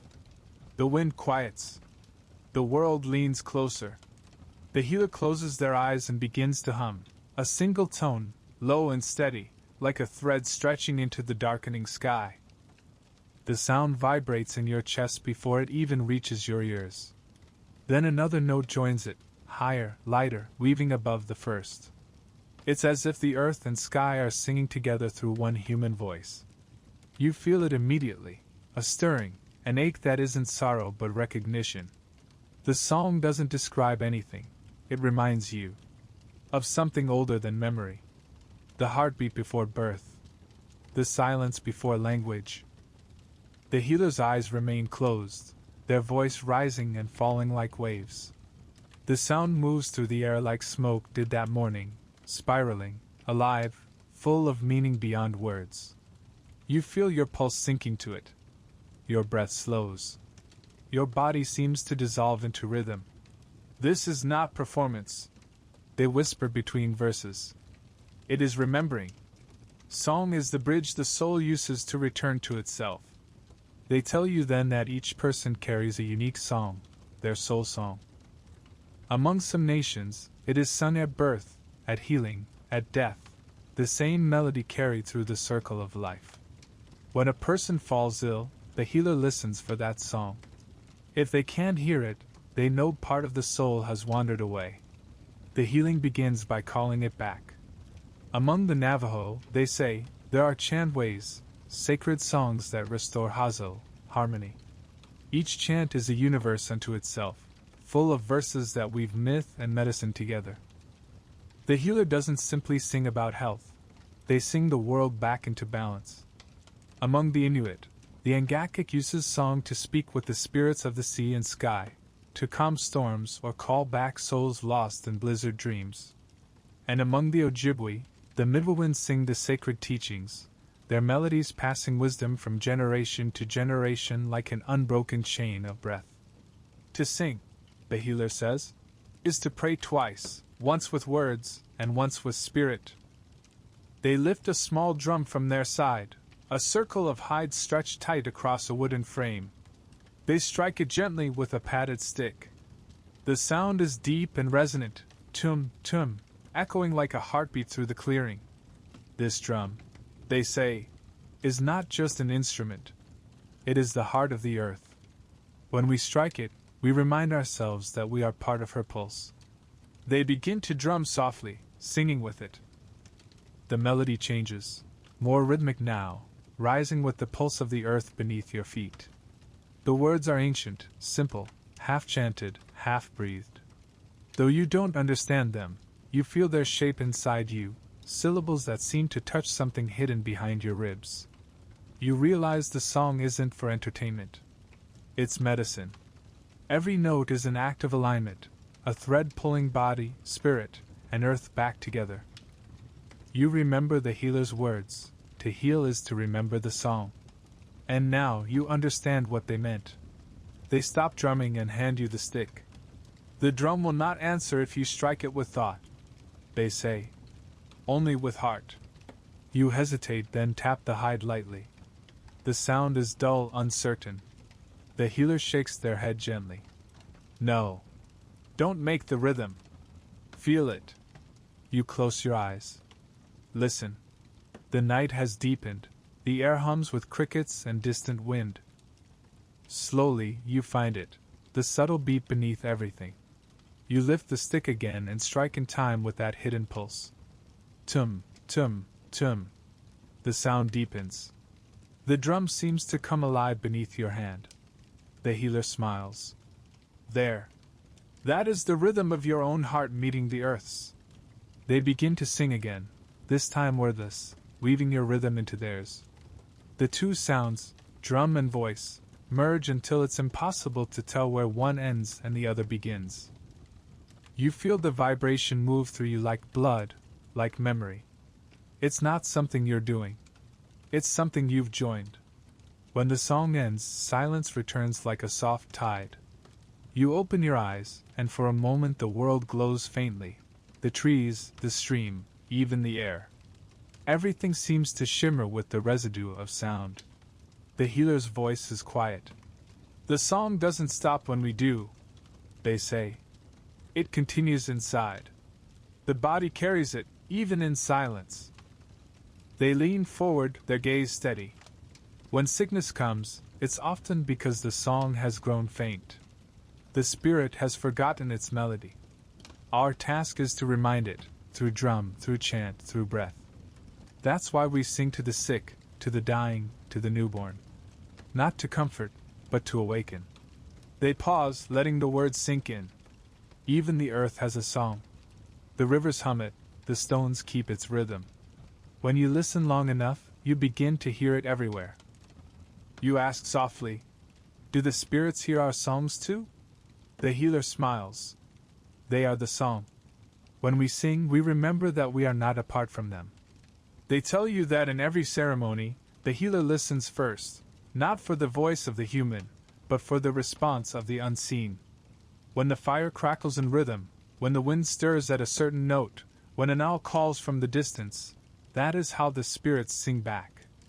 The world participates. A true song, the healer says, never belongs to one voice. It's a dialogue between the singer, the spirits, and the world.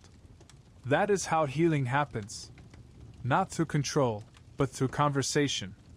The sky has deepened into twilight. The last light glows on the surface of the water, turning it into a moving mirror. The healer begins to hum again, this time a softer tune, slower, almost like a lullaby. It rises and falls with the rhythm of your breath. You feel your own voice stirring in your chest, a vibration asking to join. It's faint at first, then grows stronger. Without thinking, you begin to hum along. The tones blend, imperfect but real. The air trembles slightly, as if the forest itself has leaned in to listen. Good, the healer whispers. Let the sound find you. You feel something shift, not outwardly, but deep within, a place you'd forgotten existed. The sound seems to gather there, building warmth, light. And in that warmth you feel recognition, as though your spirit, long lost, has just turned toward you. You understand then what the healer meant when they said each person has a song. It's not something to invent, but something to uncover, a melody that has been waiting beneath the noise of years. You hum until your throat vibrates, until your breath and the air around you are the same. You can't tell whether you're singing to the world or the world is singing through you. When you stop, tears fill your eyes. You're not sure why. The healer reaches out, touches your shoulder gently. That, they say softly, is your spirit answering back. Remember that feeling. It is the thread that will guide you home whenever you are lost.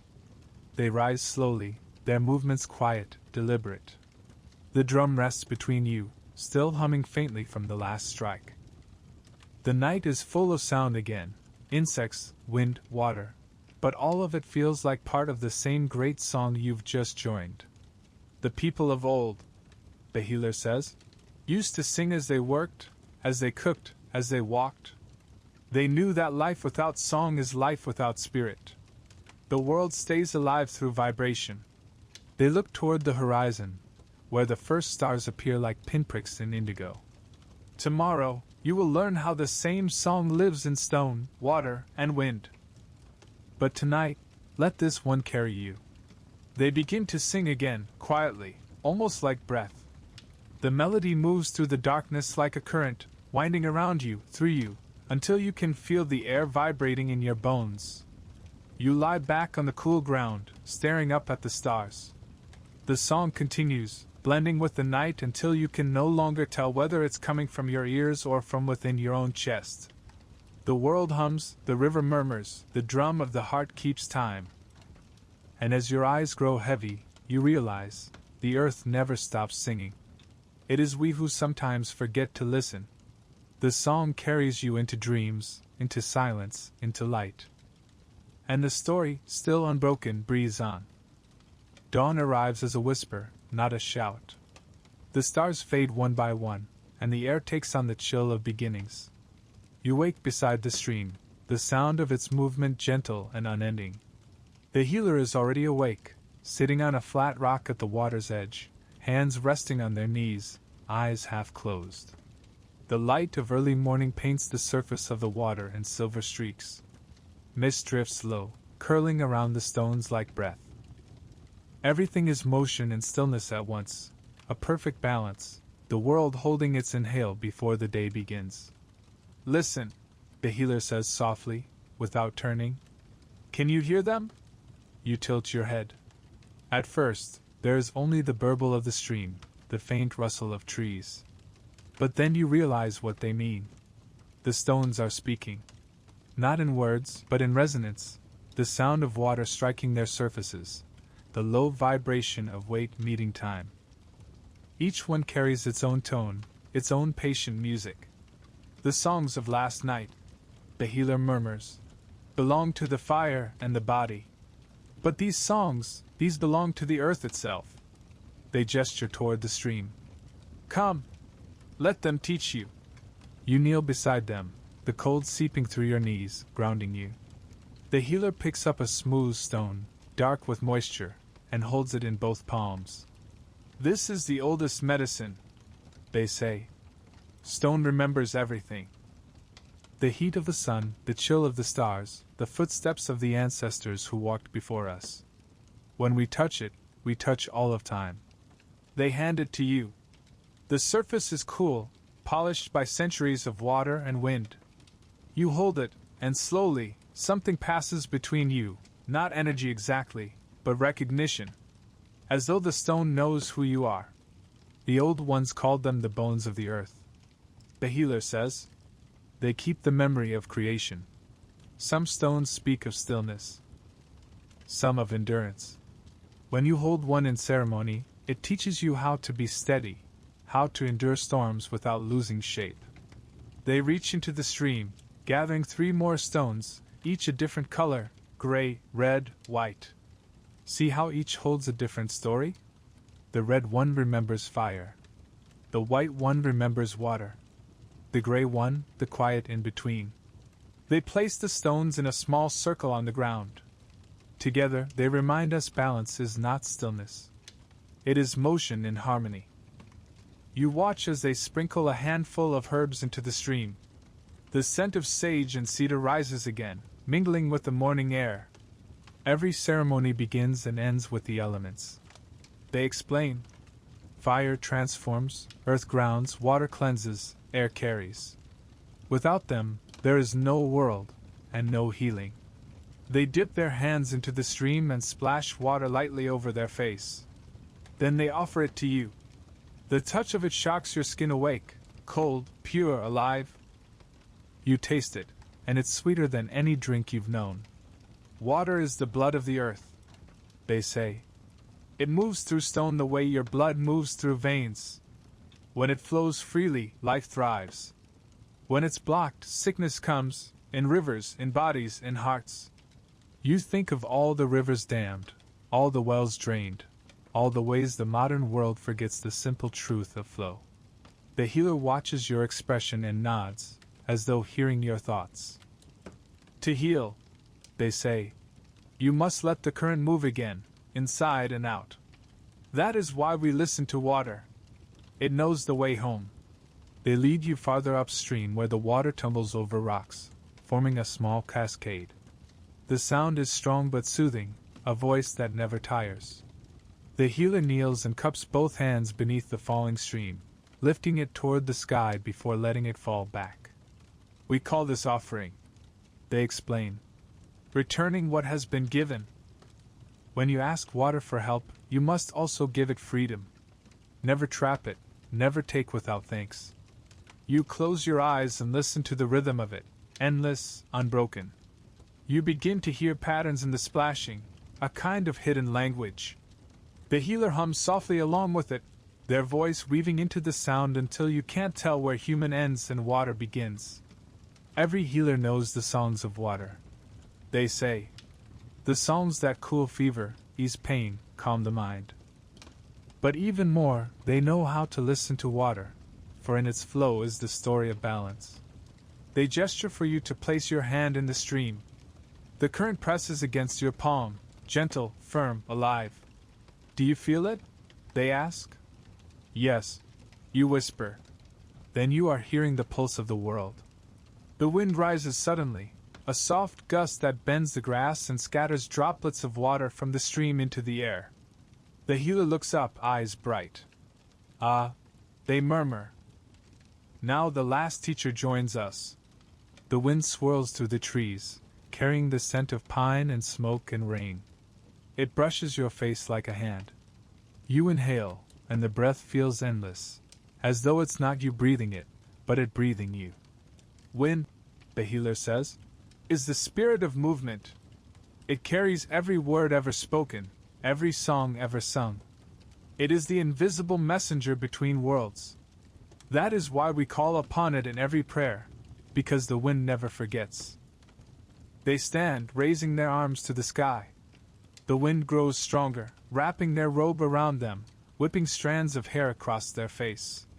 Yet they stand firm, smiling. When we speak our prayers aloud, we are giving them to the wind. They call over the rush.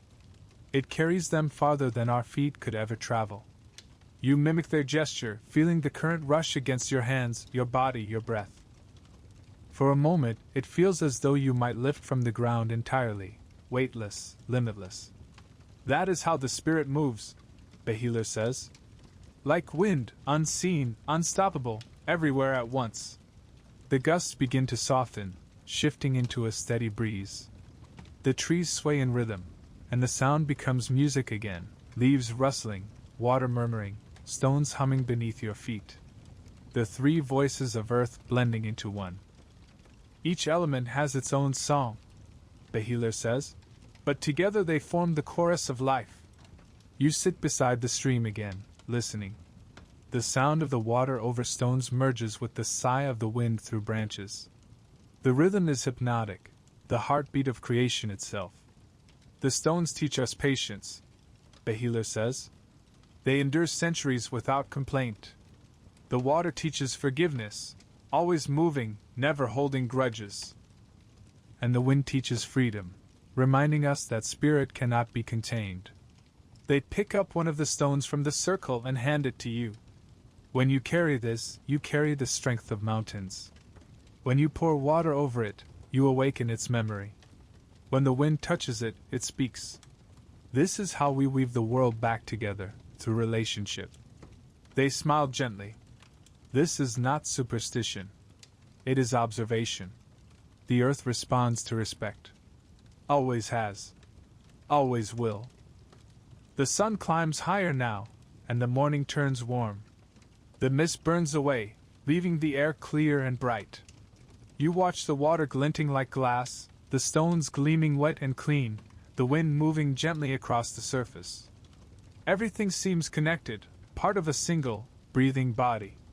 You see it now, the healer says softly. Fire gave you transformation. Plants gave you knowledge.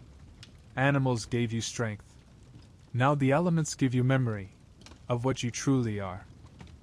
They look toward the horizon, where mountains rise in blue distance.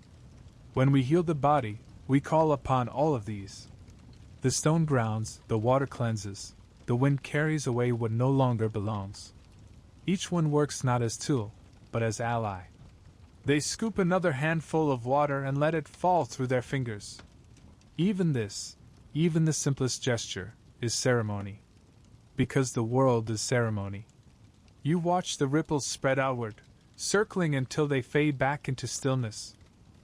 For a long time, you both sit in silence, listening. There is no hurry. The stones do not rush. The water does not demand. The wind does not explain. They simply are, present, eternal, patient.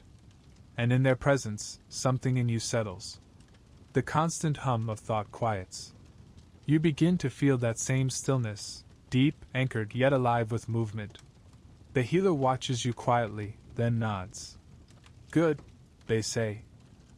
Now you are beginning to hear the quiet medicine, the kind that asks nothing, yet gives everything. They rise, brushing dirt from their hands, and look toward the sky, now pale blue and wide. Tonight the people will gather.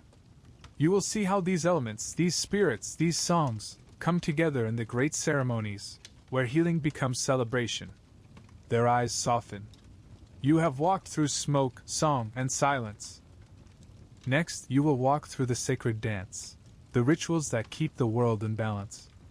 They gesture toward the trail leading away from the stream, winding between the trees toward open land where light glows on the horizon. Come, they say. The stones have steadied you. The water has cleansed you. The wind has carried your name. Now you are ready to step into the circle.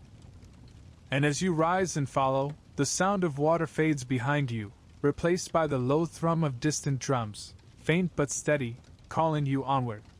The rhythm builds with each step, merging with your heartbeat, with the sigh of the wind, with the memory of the river still clinging to your skin. And once again the story, like breath itself, continues unbroken, alive. The drums grow louder as you walk.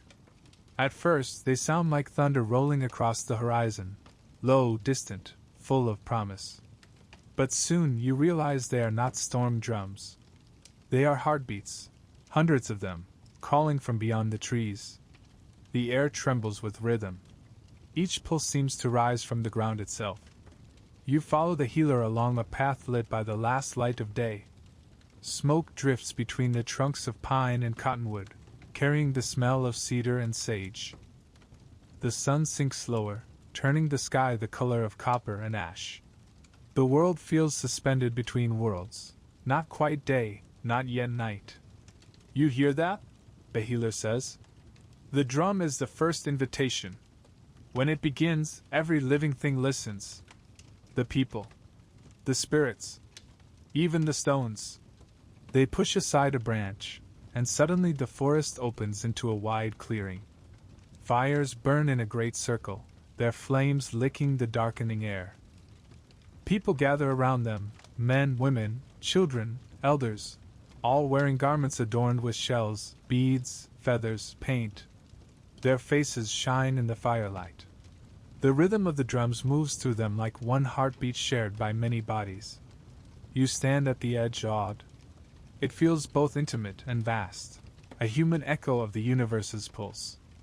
This, the healer says softly, is ceremony, not spectacle, not performance. Ceremony is how we remind the world it is whole. You follow the healer into the circle. No one speaks to you, but all nod in quiet acknowledgement. The drums shift tempo, faster now, urgent but controlled. A chant rises from the center, sung by a group of elders seated by the largest fire. Their voices intertwine, low male tones like earth, high female voices like wind. The sound swells, filling the clearing with living vibration. The healer gestures for you to sit. You do, cross-legged, feeling the warmth of the fire on your skin. Sparks drift upward, joining the stars that have begun to appear overhead. It is hard to tell where smoke ends and sky begins. Every part of this, the healer whispers, is medicine, the fire, the song, the breath of the people. When we gather like this, we are not just healing one body. We are tuning the world. You watch as dancers step forward. Their feet strike the earth in rhythm with the drums, sending small clouds of dust spiraling into the air. Each movement is precise, deliberate, an offering, a conversation. They do not dance for beauty, they dance for balance. You realize that even the earth beneath them vibrates differently now, awake, aware, answering. The healer leans toward you, voice low. Every nation has its own way. But the heart of all ceremony is the same, to restore connection. Between person and spirit, between tribe and land, between yesterday and tomorrow.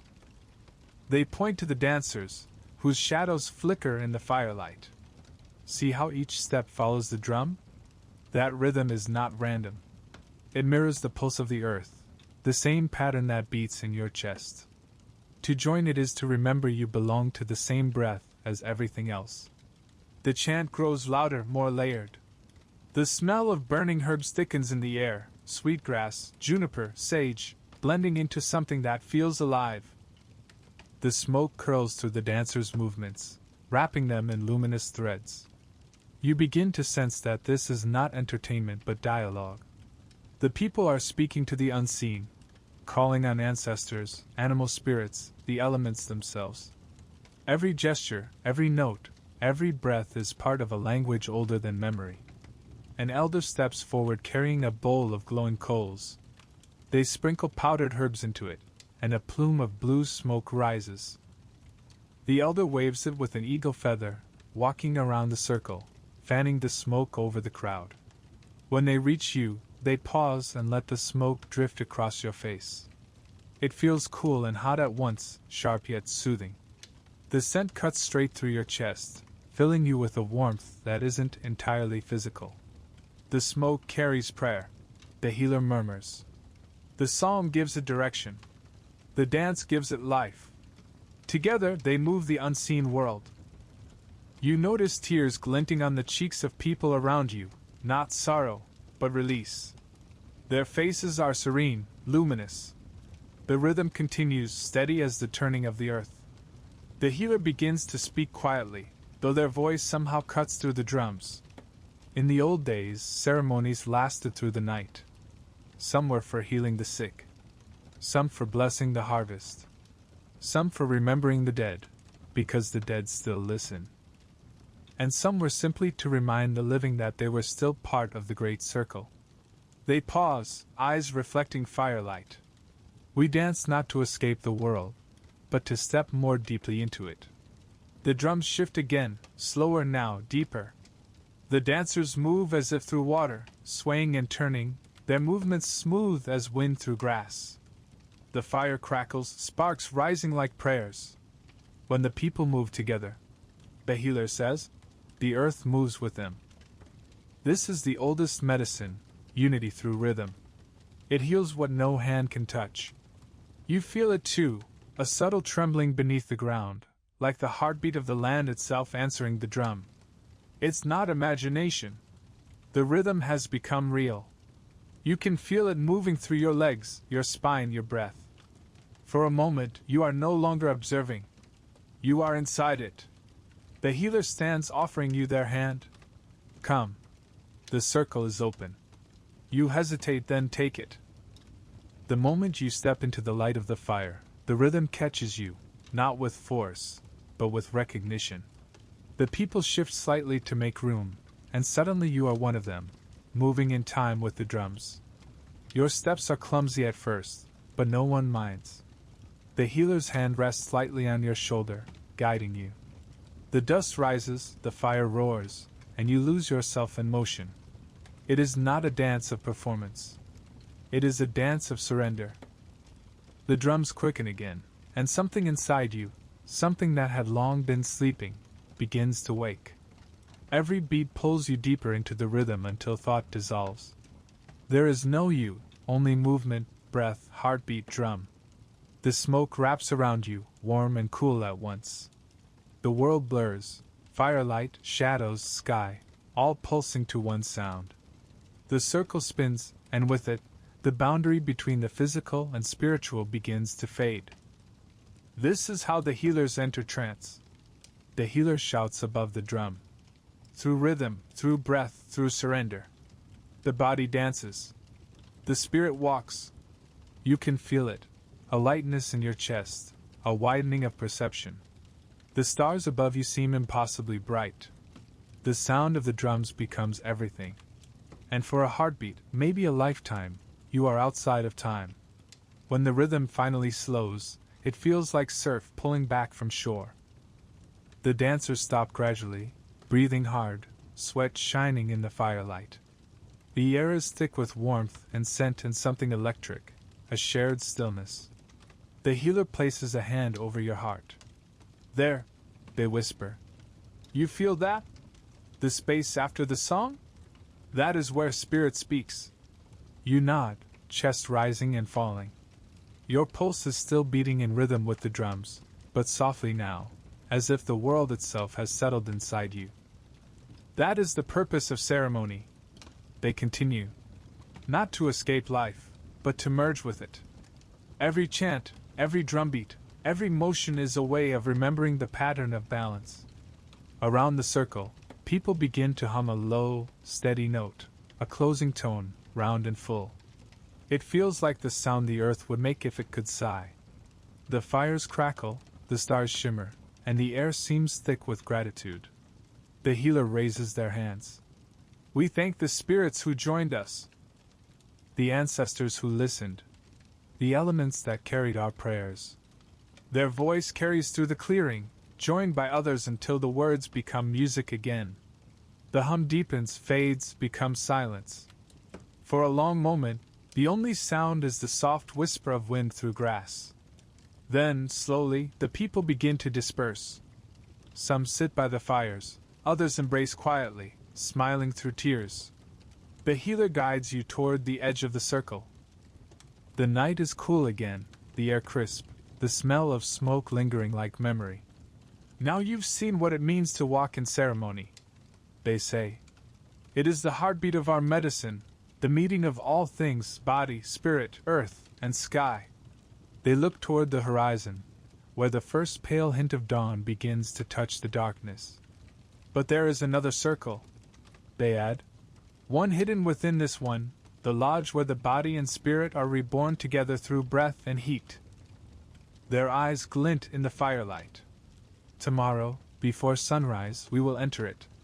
It is called the Sweat Lodge, the womb of renewal.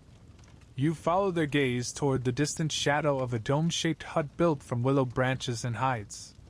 Smoke curls faintly from its opening, like a quiet exhale. There, the healer says, that is where we remember how to begin again. The drums have faded, but their echo lingers in your chest, pulsing softly as the stars dim. You feel calm, cleansed, and strangely weightless, as though the ceremony has untied something inside you. You walk together through the sleeping camp. The air is cool, filled with the scent of earth and cedar. The fires crackle softly behind you, singing the last notes of the night. And as you step closer to the small dark shape of the lodge, you feel a quiet anticipation building, the sense that another doorway waits, one that leads inward this time, toward the heart of renewal. The healer touches your arm, voice gentle. Rest now, they whisper. The next medicine is of steam and stone. You lie beneath the stars, the memory of drums still beating faintly in your body. The night wraps around you like a blanket. Somewhere in the distance, a wolf calls, low, steady, eternal. And the story, as always, continues to breathe. Unbroken, alive. The morning comes not with light, but with silence. A gray calm rests over the land, the kind of stillness that exists just before transformation. You wake to the smell of dew on earth, smoke on skin, and somewhere close, the faint crackle of a fire. The air is cool, sharp enough to sting your lungs when you breathe deeply. The healer stands by the stream, gathering water in a wooden bowl. Their breath rises in pale clouds as they move. Beyond them, at the edge of the clearing, the small dome of the sweat lodge waits, a round shape built from willow branches and covered with hides, dark against the morning light. Smoke curls lazily from the low doorway. It looks less like a structure and more like something living, breathing, pulsing, alive. Today, the healer says quietly, we return to where all life begins. The womb of the earth. They gesture toward the lodge. The sweat is not punishment. It is rebirth. We enter the darkness to remember the light. You follow them slowly. The ground is damp with dew, the grass cold under your bare feet. Each step feels deliberate, sacred. The drums of last night still echo faintly in your chest, but softer now, like a heartbeat felt from within. As you draw closer, you see others gathering, men, women, elders, youth. Each moves in silence, carrying offerings, tobacco wrapped in cloth, cedar branches, small stones. They place them at the entrance of the lodge, whispering prayers into the smoke. The air smells of sage and pine resin, grounding and sweet. Before entering, the healer says, we cleanse.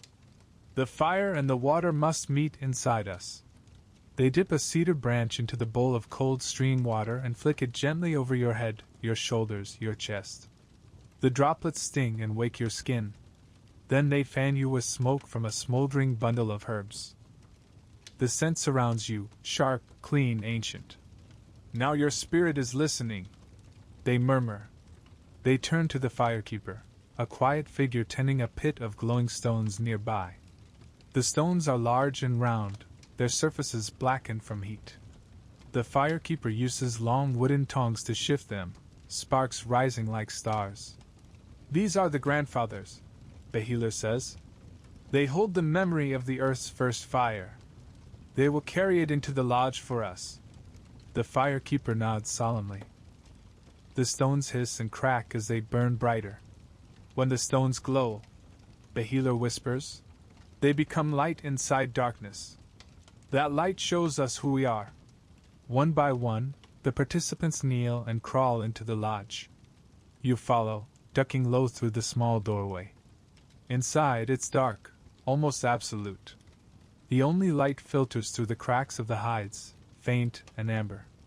The air smells of soil, wood, and faint smoke. The ground beneath you is soft and warm. You kneel, then sit cross-legged. The healer enters last, carrying a small bundle of sage and the bowl of water. They place them beside a shallow pit at the center of the lodge. Outside, the firekeeper begins to bring in the glowing stones, one at a time, using a pitchfork of branches.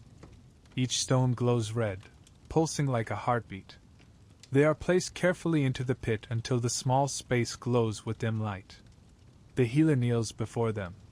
We greet the grandfathers, they say. Old ones, keepers of heat, thank you for coming. Thank you for carrying the sun into our darkness. They sprinkle sage over the stones. A hiss rises, and the scent fills the air, sweet, sharp, immediate. The glow flickers against the curved walls, painting everyone's faces in soft, living light. Then the healer takes a ladle of water and pours it over the stones. Steam bursts upward, thick and hot, filling the air with a deep, breathing sound. It rolls across your skin like a living thing. The warmth is overwhelming at first, heavy, consuming, then strangely soothing. Every breath feels like fire and water at once. This, the healer says, is the breath of the earth. The womb. The heart. The place of remembering. The door flap closes. Darkness folds in completely. The world disappears, leaving only heat, breath, heartbeat, and the low sound of chanting. The healer begins to sing. Their voice is slow, low, resonant, a song older than words. Others join, humming softly, their voices blending into one continuous vibration. The sound seems to move through the steam itself, shaping it, making it pulse in rhythm with the song. You close your eyes. The world becomes sound and heat. You feel your skin begin to drip with sweat. It runs down your arms, your chest, your face, until you are slick, shining, new. The air grows hotter, thicker. Your breath becomes shallow. For a moment you feel dizzy, trapped between wanting to flee and wanting to surrender. Then the healer's voice cuts through the haze. Do not fight it. Breathe. The heat is the teacher. Let it burn away what you do not need. You inhale the steam. It fills your lungs like liquid fire, and as you exhale, something inside you releases, fear, doubt, tension you didn't know you were carrying. The darkness seems to press closer, not as threat, but as embrace. This is where the spirit softens, the healer says. Where the shell cracks so the light can enter. Time becomes impossible to measure. The chants rise and fall, the steam surges and fades, the stones hiss and whisper like living ancestors. You hear people breathing beside you, slow, deep, synchronized. It feels as though everyone in the lodge has become a single body, sweating, breathing, praying as one. You begin to lose the sense of your own shape. The edges of your body blur into the heat. It feels as if you are melting back into the earth itself, skin into soil, breath into air, pulse into drumbeat. In this darkness, the healer whispers, we return to before birth. We remember what it is to be part of all things. We die to what is small, and awaken to what is whole. The words barely reach your ears, yet they echo deep inside. You realize this is what rebirth feels like, not sudden, not dramatic, but slow, steady, full of breath and letting go. The healer pours another ladle of water onto the stones. Steam roars upward again, thick and white. The song grows louder, faster, not frenzied, but alive. The rhythm builds, matching your heartbeat. You begin to hum along without realizing it, your voice blending with the others, the sound vibrating through your chest, through your bones, through the walls of the lodge itself. In that moment you feel it, the circle. The fire outside, the water within, the earth beneath, the air between, all merging through breath. You are not simply inside the lodge. The lodge is inside you. The heat peaks, then slowly softens. The chants quiet. Only the soft crackle of cooling stones remains. You can hear people breathing deeply, slowly, a communal exhale. The healer's voice comes, low and steady. You have walked through fire and water, they say. Now you will be born again into air and light. The flap opens. Morning sunlight floods in, golden and blinding. The air outside rushes over you, cool and sweet. You crawl out one by one, blinking, steam rising from your skin. The world feels sharper, newer. Every sound, bird song, wind and leaves, distant water, seems magnified, crystalline. You inhale deeply, and it feels like your first breath. You sit on the grass, trembling slightly, not from exhaustion, but from awe. The healer kneels beside you, pouring cool water from the stream over your hands. It runs clear and bright, carrying away the last traces of sweat. This is rebirth, they say. The body cleansed, the spirit awakened. The sweat lodge is our mother. We enter her in darkness, and we emerge in light. We do not conquer the elements, we are remade by them. You look back at the lodge, smoke still curling from the doorway, the hides glistening with moisture. It looks peaceful now, resting, as though it too is breathing out after deep work. Every ceremony, the healer continues, is a circle. The fire that heats the stones, the water that cools them, the breath that rises between. That circle is life itself. They place a small handful of cornmeal on the ground, scattering it with care. For the earth who held us. They whisper. For the ancestors who watched. For the spirit who returned. You follow their gesture, pressing your palm to the soil. The ground is damp and warm beneath your hand, pulsing faintly, like a heartbeat answering your own. The participants sit together in silence, steam still rising from their skin, eyes half closed. Some smile faintly. Some weep quietly. No one speaks. The air between you all feels charged with something invisible but palpable: connection, humility, renewal. You realize that words would only lessen it. The healer breaks the silence softly. You have seen the outside world's medicine, made of tools and names and numbers. But here, in this simple hut, we practice the first medicine, made of breath, heat, prayer, and gratitude. They look out over the land, where sunlight now glows on every leaf, every blade of grass. This is how our ancestors stayed alive, not just in body, but in spirit. Because they knew that health was not the absence of pain, but the presence of harmony. You stand slowly, legs trembling but strong. The air feels cooler now, light against your skin. Each breath fills you with something pure, not just oxygen, but awareness. You realize that everything around you, stone, water, wind, fire, earth, feels different now, as if you can sense their spirits moving. When you leave this place, the healer says, remember this feeling. The sweat lodge is not only here, it lives in you. Every time you breathe deeply, every time you release what you no longer need, you are inside it again. They smile. The lodge is the world. The world is the lodge. You watch as the steam from the lodge rises higher, merging with the sky. It forms a thin column that twists and disappears into the morning light.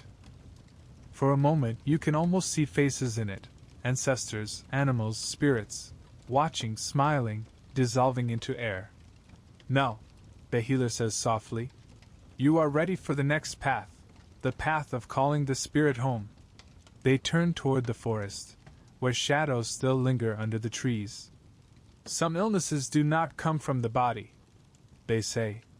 They come from what has wandered away. The next medicine is for that, for the return of the soul. You follow them, your skin still warm from the lodge, your breath slow and steady.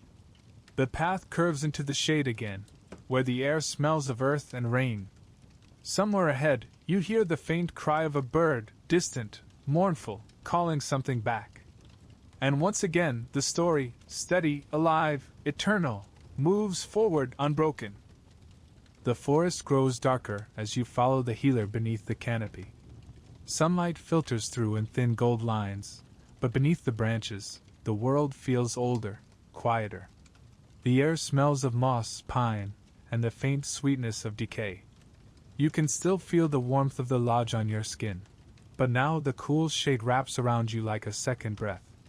What you felt in the lodge, the healer says softly, was the body's cleansing. But now we walk for the spirit, for what has wandered too far. They move slowly, each step deliberate, the soft crunch of leaves beneath their feet in rhythm with your own. In our way, they continue. Illness is not always a wound or fever. Sometimes it is absence, the spirit stepping away from the body's circle. We call that soul loss. You listen as the forest opens into a clearing where a small fire burns alone. Around it are arranged stones in a spiral, and within that spiral, small feathers, beads, and bits of bone glimmer in the light. It feels like a map, not of geography, but of being. When the soul leaves, the healer says, it doesn't vanish. It hides, in grief, in fear, in the shadow of memory. Our work is to call it back. They motion for you to sit beside the fire. The flames crackle softly, and the scent of burning juniper fills the air, warm, sweet, protective. You feel calm, though a pulse of anticipation beats beneath your calmness, like a drum waiting for rhythm. The healer sits across from you, eyes half-lidded, voice low. Many people today do not know their souls are missing. They only feel emptiness, a quiet ache, a distance between who they are and who they remember being. The ancients knew that this was not madness. It was a call. They begin to hum, a slow, melodic vibration that rises and falls with the crackle of the fire. You close your eyes, and the sound begins to fill you, tracing the edges of that ache within. The air grows heavier. You can feel the space inside your chest expand, as though something long closed off is beginning to breathe again. The soul is shy. The healer whispers between tones. It does not return to noise or fear.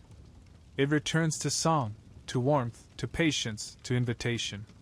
They reach into a small pouch and draw out a bundle of sage and sweetgrass, lighting it from the fire. The smoke spirals upward, slow and deliberate. The scent carries through the air, wrapping around you. We ask the spirits to open the path. They murmur, to guide the lost ones home. In many nations, the healer explains, there are ceremonies for calling back the soul, the shamanic journey, the soul retrieval. Some use drums, others use dreams.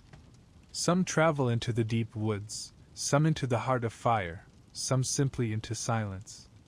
But all follow the same principle: to restore what has gone missing. The healer becomes the bridge, they say. They walk in two worlds, the world of flesh and the world of spirit, and they call the lost piece of the person back across. They lift their drum and begin to play, soft, steady beats that echo through the trees like a second heartbeat. The rhythm quickens, not frantic, but purposeful. The sound seems to bend the air, pulling it into motion. You close your eyes again. The fire behind your eyelids glows brighter. Every soul has a path. The healer's voice comes through the rhythm. Sometimes it leaves because of trauma, a great loss, a sudden fear, a grief too heavy to bear. It splits itself to survive.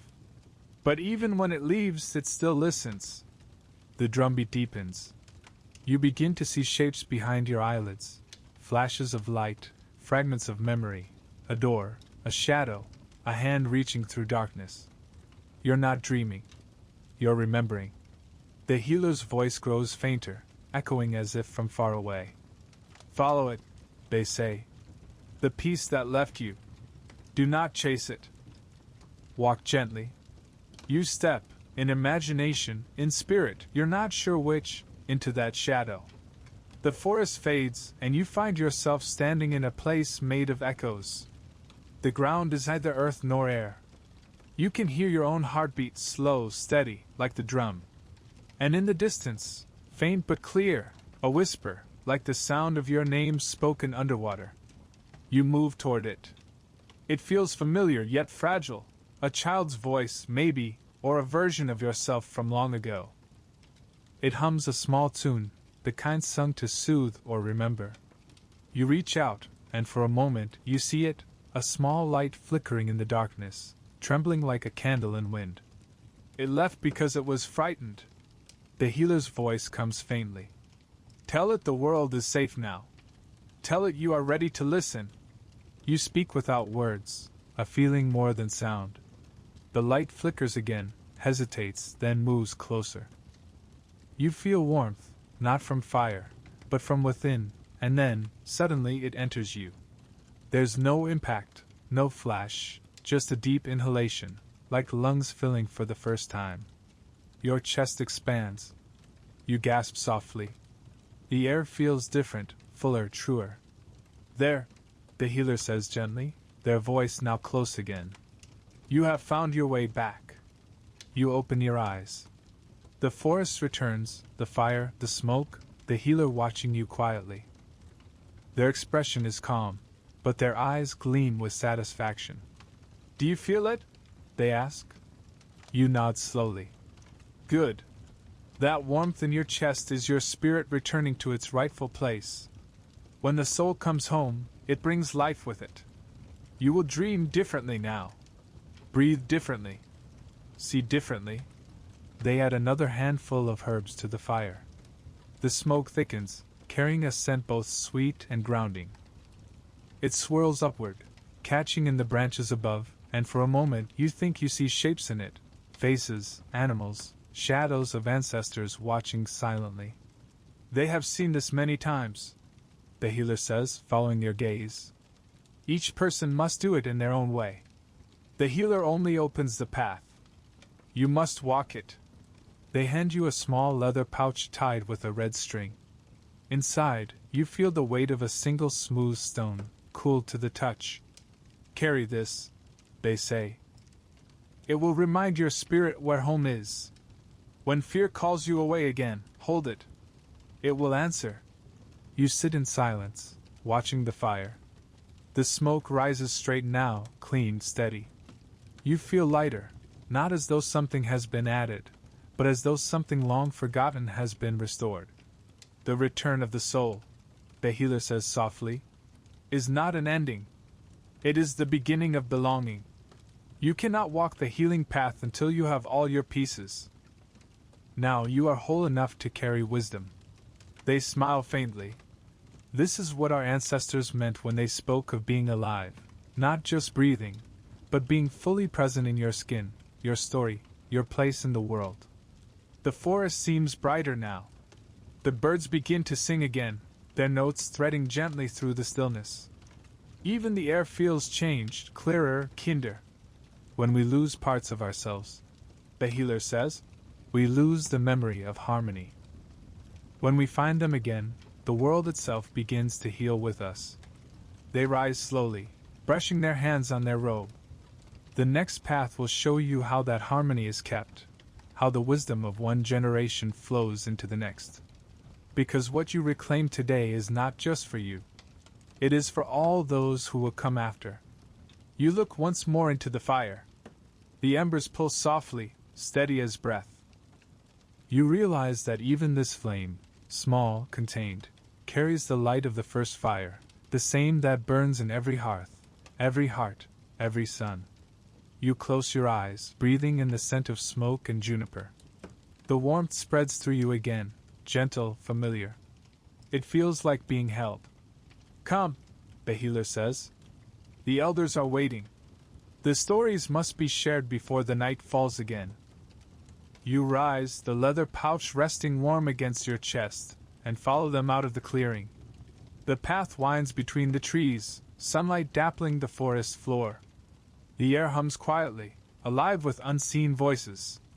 And as you walk, you can feel it. Your soul, whole again, moving with you. One breath, one heartbeat, one endless story. Unbroken. Alive. The forest opens into a meadow bathed in the golden light of afternoon. The wind moves softly through the tall grass, carrying the scent of rain and sun-warmed sage. You can hear voices in the distance, low, rhythmic, like an old song carried on the breeze. The healer walks ahead, their pace unhurried, the small pouch against your chest still warm with the memory of the fire. Every healing, they say as you walk, is also a remembering. But no one remembers alone. The past breathes through us, through story, through song, through those who came before. That is how wisdom travels, from mouth to ear, from heart to heart. You crest a small hill, and there before you is a circle of elders sitting around a slow-burning fire. They do not look surprised to see you. One of them, a woman with hair white as winter sage, lifts her head and smiles. Her eyes are sharp, bright as river stones. Ah, she says, her voice like a warm wind. the one who has walked through heat and smoke. Sit. It is time to listen. You kneel beside the healer. The elders sit in silence for a moment, their faces calm, weathered, full of patience. Around them, the air hums quietly, a low vibration of presence, as though the earth itself has leaned closer to hear. These are the keepers. The healer whispers beside you. They carry what no book can hold. The eldest man, his skin lined like bark, begins to speak. His words come slowly, each one deliberate, like stones placed carefully in a river. Long before the written word, he says, the people remembered by speaking, by singing, by living what they learned. A story told from the lips of one who lived it carries power, not because it is old, but because it is alive. He looks into the fire. When I was a boy, I sat where you sit. My grandfather told me stories not of heroes or kings, but of rivers and trees, of how the wind learned to speak, of how our people first listened. He said, if you forget the stories, the land forgets you. The words hang in the air like sparks. You can feel their weight, not heavy, but grounding, like roots. Our wisdom, the healer murmurs softly, is not written in ink. It is written in living things, in the way the river bends, in the cry of the hawk, in the laughter of a child. Another elder, the woman with the silver hair, begins to speak. Her voice has a musical rhythm, the cadence of memory carried on breath. We pass our teachings in stories because stories remember what humans forget. They carry feeling. They teach without command. When we speak of the corn, we do not speak only of food. We speak of patience, of reciprocity, of trust in the unseen. When we speak of the fire, we speak of transformation, how everything becomes light when it is ready to change. She leans closer, her eyes glinting in the firelight. Each generation must learn not by being told, but by being shown. That is why our children learn by watching, by doing, by sitting quietly and listening to the old ones until they begin to hear what is not said. The healer nods. This is the first classroom. They say, gesturing to the circle, the fire, the sky. The only one that never closes. You watch as the elders fall into a rhythm of speaking and silence, their words weaving like threads in a single tapestry. They tell stories of droughts survived, of ceremonies held through war and exile, of songs kept alive in whispers when the world tried to quiet them. One man holds up a small drum, its hide patched and worn smooth from use. This drum belonged to my great-grandfather, he says. When the soldiers took our lands, he buried it under the roots of a cedar so its voice would not be silenced. Years later, my father dug it up again. He said the earth had been keeping its rhythm for us. He taps it once softly. The sound is deep, round, full, the same heartbeat you've heard since your journey began. The land remembers even when people forget, he says. But the land also waits. It waits for our voices to return. The fire crackles. The wind moves through the grass. You realize that what you are hearing is not history, it's continuity. A chain of breath that has never been broken, only paused, waiting for someone to listen. Our teachings, says another elder, are not commandments. They are relationships. The plants taught us patience. The animals taught us humility. The stones taught us endurance. The stars taught us where we stand. We are students still. He smiles faintly. The world is the oldest elder. The silver-haired woman adds, in every story, the listener inherits responsibility. What you hear becomes part of you. To listen is to agree to carry the story forward. She studies you, her eyes searching. You have walked far already. What you carry now is not only yours. It belongs to all those who will never meet us, the unborn, the ones still dreaming their way into this world. You nod, the truth of it settling quietly in your chest. Then I will remember. You say softly. She smiles. Remembering is good. But living it, that is how memory becomes wisdom. The healer gestures toward a young boy sitting near the edge of the circle, his eyes wide, his hands resting on his knees. You see him? They whisper. He will one day sit where I am. He listens now, not knowing which words will change him. But they will. They always do.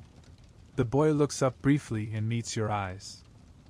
You see in his face the same curiosity that has carried you through the smoke, the songs, the heat, the silence. You realize that you are part of this chain now, another voice, another vessel for what the world remembers. In our way, the healer says, the future is built not by power, but by listening. The elders nod in quiet agreement. The firelight flickers across their faces, turning wrinkles into rivers, scars into constellations. An old man begins to hum a song, slow, deep, almost a sigh.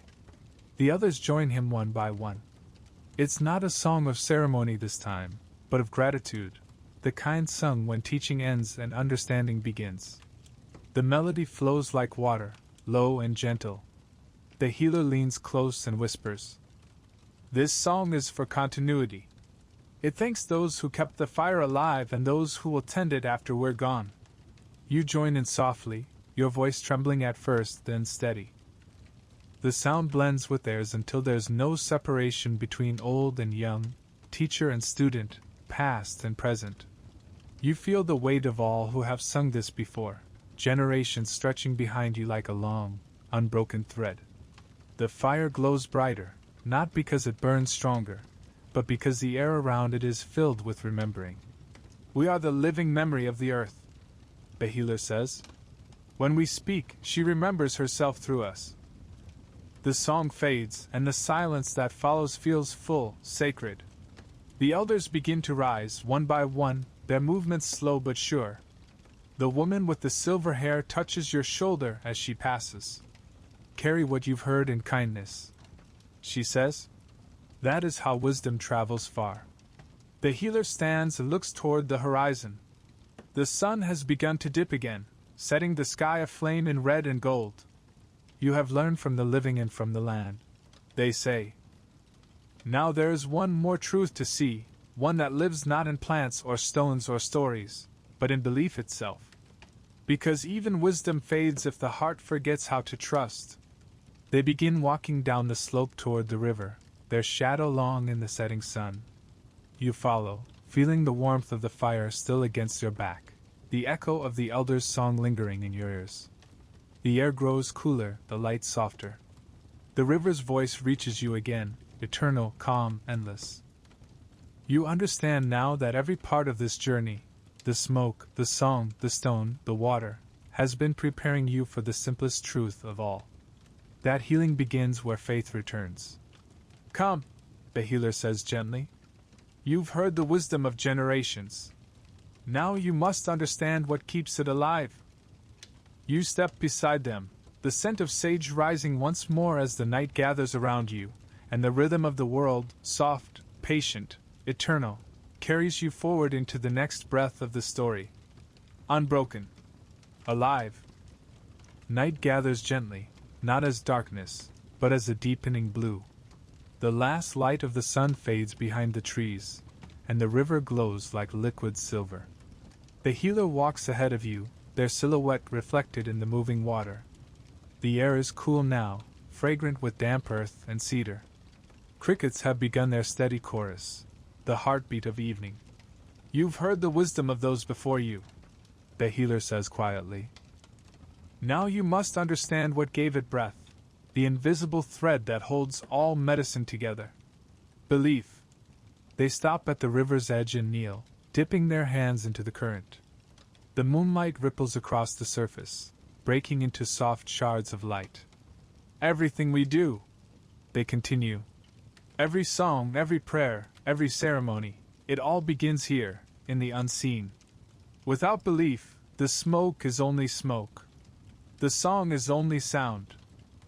But with it, they lift a handful of water and let it fall through their fingers. With it, the world listens back.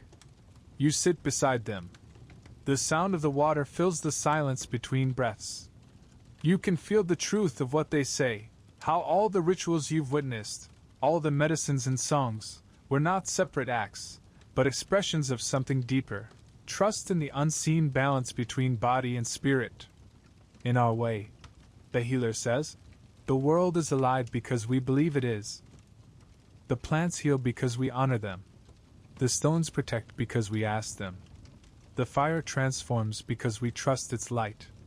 They look toward the horizon, where the stars are beginning to pierce the sky. Belief is not blindness. They say, it is participation. When you believe, you step into the rhythm of creation. You say yes to being part of it. They pick up a small stone from the riverbank, smooth, round, cold. If I hold this and see only rock, it stays silent. But if I greet it as elder, it begins to speak. Belief opens the conversation. The healer leans back, their gaze drifting upward. The stars are bright now, scattered like glowing seeds. The Milky Way arches overhead, a river of light mirroring the one below. Our ancestors believed that what happens above echoes below. They say, as the stars move, so does the spirit. That is why we look to them in prayer. Not for answers, but for reminders. They pause, their eyes soft.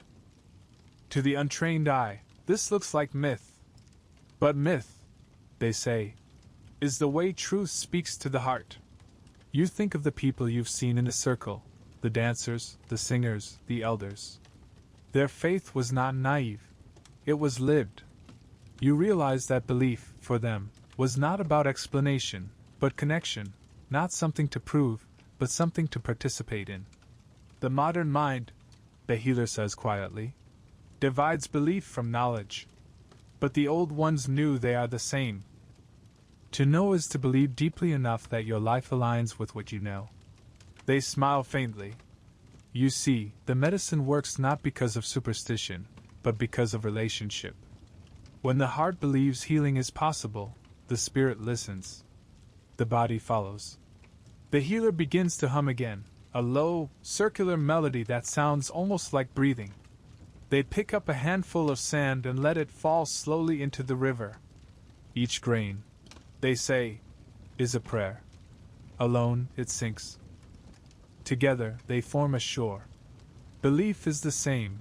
One thought alone changes little. But when a people believe together, mountains move. The wind stirs, rippling the water, bending the grass.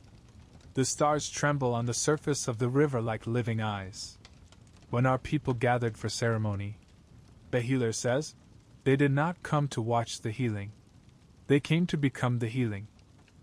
Every breath in the lodge, every footstep in the dance, every voice in the song, all of it was medicine because all of it was belief made visible. They glance at you, their face half lit by moonlight. That is what your world has forgotten, that the mind cannot heal what the spirit does not believe in. The body listens to the heart. The heart listens to the unseen. They rise, motioning for you to follow. The two of you walk along the river bank, your footsteps soft on the damp earth. The moon reflects off the water, casting long ribbons of light that seem to follow your path. Do you remember, the healer says, how the plants spoke, how the smoke carried prayer, how the song called your spirit home? None of that would exist without faith, faith that the world is alive enough to answer. They stop and crouch, touching the river's surface gently with their fingertips. When I was a child, they say, my grandmother told me that doubt is not the opposite of belief. It is the seed of it. Because only when you question the world do you begin to see how alive it is. They lift their hand, droplets falling like tiny stars. When I touch this water, I believe it knows me. And because I believe, I can feel its memory, rain, cloud, ocean, tear. All the ways it has moved through life. Belief connects us to the continuum of all things. You walk again, the night deepening. Owls call softly from the trees. The rhythm of the river becomes almost hypnotic. The healer speaks as if to the air. The missionaries once came and told our people that their beliefs were wrong. They say quietly. They tried to replace our medicine with theirs, to make faith into obedience instead of relationship. But belief cannot be taken. It can only be forgotten or remembered. They turn to you. And you are remembering. Their words are not a compliment. They are recognition. You feel a warmth spread in your chest, not pride, but peace. When you walk with belief, they continue. The world begins to meet you halfway. Dreams change. The air feels different. The body heals faster. Science calls it psychology. We call it harmony. They smile faintly. Different languages for the same truth. The path leads you to a flat expanse where the river widens into a small lake. The surface is still, perfectly reflective. The moon sits upon it like a second sky. The healer sits at the edge and motions for you to join them. This, they say, is how belief works. Look. They throw a pebble into the water. Ripples spread outward in perfect circles, distorting the reflection, then slowly calming again. Each thought, each prayer, each intention, it moves outward like that. You may not see how far it travels, but the water remembers. They place a hand over their heart. So does the body. When you think kindly of yourself, your blood remembers. When you speak gently to others, their spirit remembers. That is why belief matters, because it shapes the invisible architecture of the world. The ripples fade. The lake grows still again. The stars return to their perfect reflection. The old healers, they say softly, did not ask if medicine worked. They asked if belief was strong enough to carry it. Because belief is not decoration, it is the bridge between what we hope for and what becomes. The wind shifts. You feel it brush across your face, cool, clean, fragrant with water and pine. You breathe it in deeply, and for the first time, you realize how much lighter you feel. You've walked through fire, smoke, song, and darkness, the healer says. But none of that would have mattered if you did not believe in what you found there. Belief is the thread that ties every piece together, body, spirit, and earth. They look toward the horizon, where the faintest glow of dawn begins to rise. Soon you will see what all this has led to, the truth that lies beyond myth and science, beyond ritual and reason. The truth that healing has always been about balance, between what we can touch and what we can only feel. They stand, the river's light shimmering against their robe. You have learned the songs of the plants, the strength of the animals, the language of the stones and winds. Now it is time to see what all of them were pointing toward, the center of the circle. You rise too. The air feels charged, alive. The night hums with quiet anticipation. The final truth, the healer says, is not shocking because it is strange. It is shocking because it is simple. The medicine we call ancient was never lost. It was only waiting for us to remember. They start walking along the river toward the growing light. Come, they say softly. The last lesson awaits, the one that brings all others home. And as you follow, the sky brightens slowly, the stars fading one by one, until only the sun remains, rising gold and full, reflecting off the water like a living heart. You feel its warmth on your face, the rhythm of your breath steady, the pulse of the earth beneath your feet. The journey is almost complete, and the story, like the light climbing the sky, continues unbroken. The sun lifts slowly over the horizon, spilling warmth across the world. The river turns to gold. Dew ignites on the grass like 1,000 tiny fires. You and the healer stand together at the water's edge, wrapped in silence that feels both full and infinite. For the first time, you notice how still the air is, not motionless, but balanced, as though the world has settled into perfect breath. This, the healer says softly, is what all healing feels like in the end. Not revelation. Not thunder. Just quiet balance. The earth and the spirit breathing in rhythm again. They kneel and touch the water one final time, their fingers tracing circles that ripple outward and fade. People speak of miracles. They continue, as if they happen outside the laws of the world. But every miracle begins here, in the simple act of balance restored. You kneel beside them. The reflection of the sky moves around you both, clouds, sun, your face is rippling and merging with the light. The shocking truth, the healer says, is that shamanic medicine was never magic. It was understanding, a science of connection between the visible and the invisible. Our ancestors didn't separate the two. They knew that the body was the earth, and the spirit was the breath that moved through it. They pause, letting the river speak for a moment. Its voice is steady, endless, full of remembering. You see, the world itself is the first physician, they say. The sky gives us time. The earth gives us food. The fire gives us warmth. The water gives us cleansing. The wind carries every prayer ever spoken. Together, they keep the heart of the world beating. They look up at the sun. When we forgot that, when we began to think of healing as control instead of harmony, that is when the sickness began. You sit back on your heels.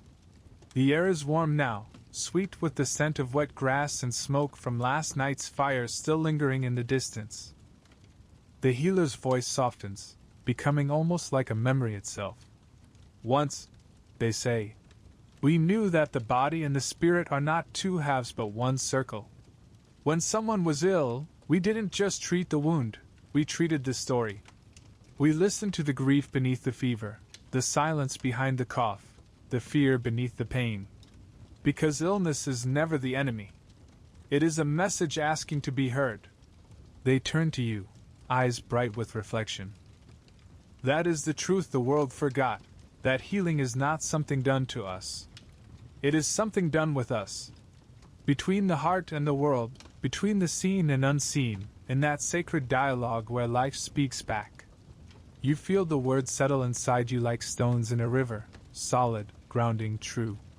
The healer rises and begins to walk through the meadow, the sunlight catching on their robe. You follow. The air hums with insects and birdsong, every sound perfectly placed, like instruments in a living symphony. The path curves gently upward toward a ridge overlooking the valley. From here, you can see everything: the smoke from distant hearths, the shining thread of the river, the blue curve of the mountains beyond. The land feels endless, but also intimate, as though it recognizes you now. Look, the healer says, gesturing wide. All of this breathes with you. The same wind that moves those trees moves through your lungs. The same minerals in the soil form your bones. The same fire in the sun burns in your blood. You were never apart from it. They turn, their voice a whisper just above the wind. The medicine of our ancestors wasn't about domination or superstition. It was about remembering this truth, that you cannot heal one thing without healing everything. You watch the land shimmer under the light, and you understand what they mean. Every ritual, every prayer, every dance you've witnessed was a way to keep this relationship alive, a conversation with the living world. The plants that heal us, they continue, do so because they recognize us. The songs that call our souls home work because they remind us we are already whole. The ceremonies, the smoke, the drum, all of it was never about calling power from beyond, but about awakening the power within. They smile faintly. And that power is called belief, but its other name is love. You walk in silence for a while, letting the wind carry their words. The path leads to a lone cedar standing at the crest of the hill. Its branches reach upward, its roots twist deep into the soil. The healer places a hand on its trunk, eyes closed, and whispers something you can't hear. The cedar has been used in medicine since the beginning, they say softly. Its smoke purifies, its wood protects. But its true medicine is patience. It grows slowly, but it never stops reaching.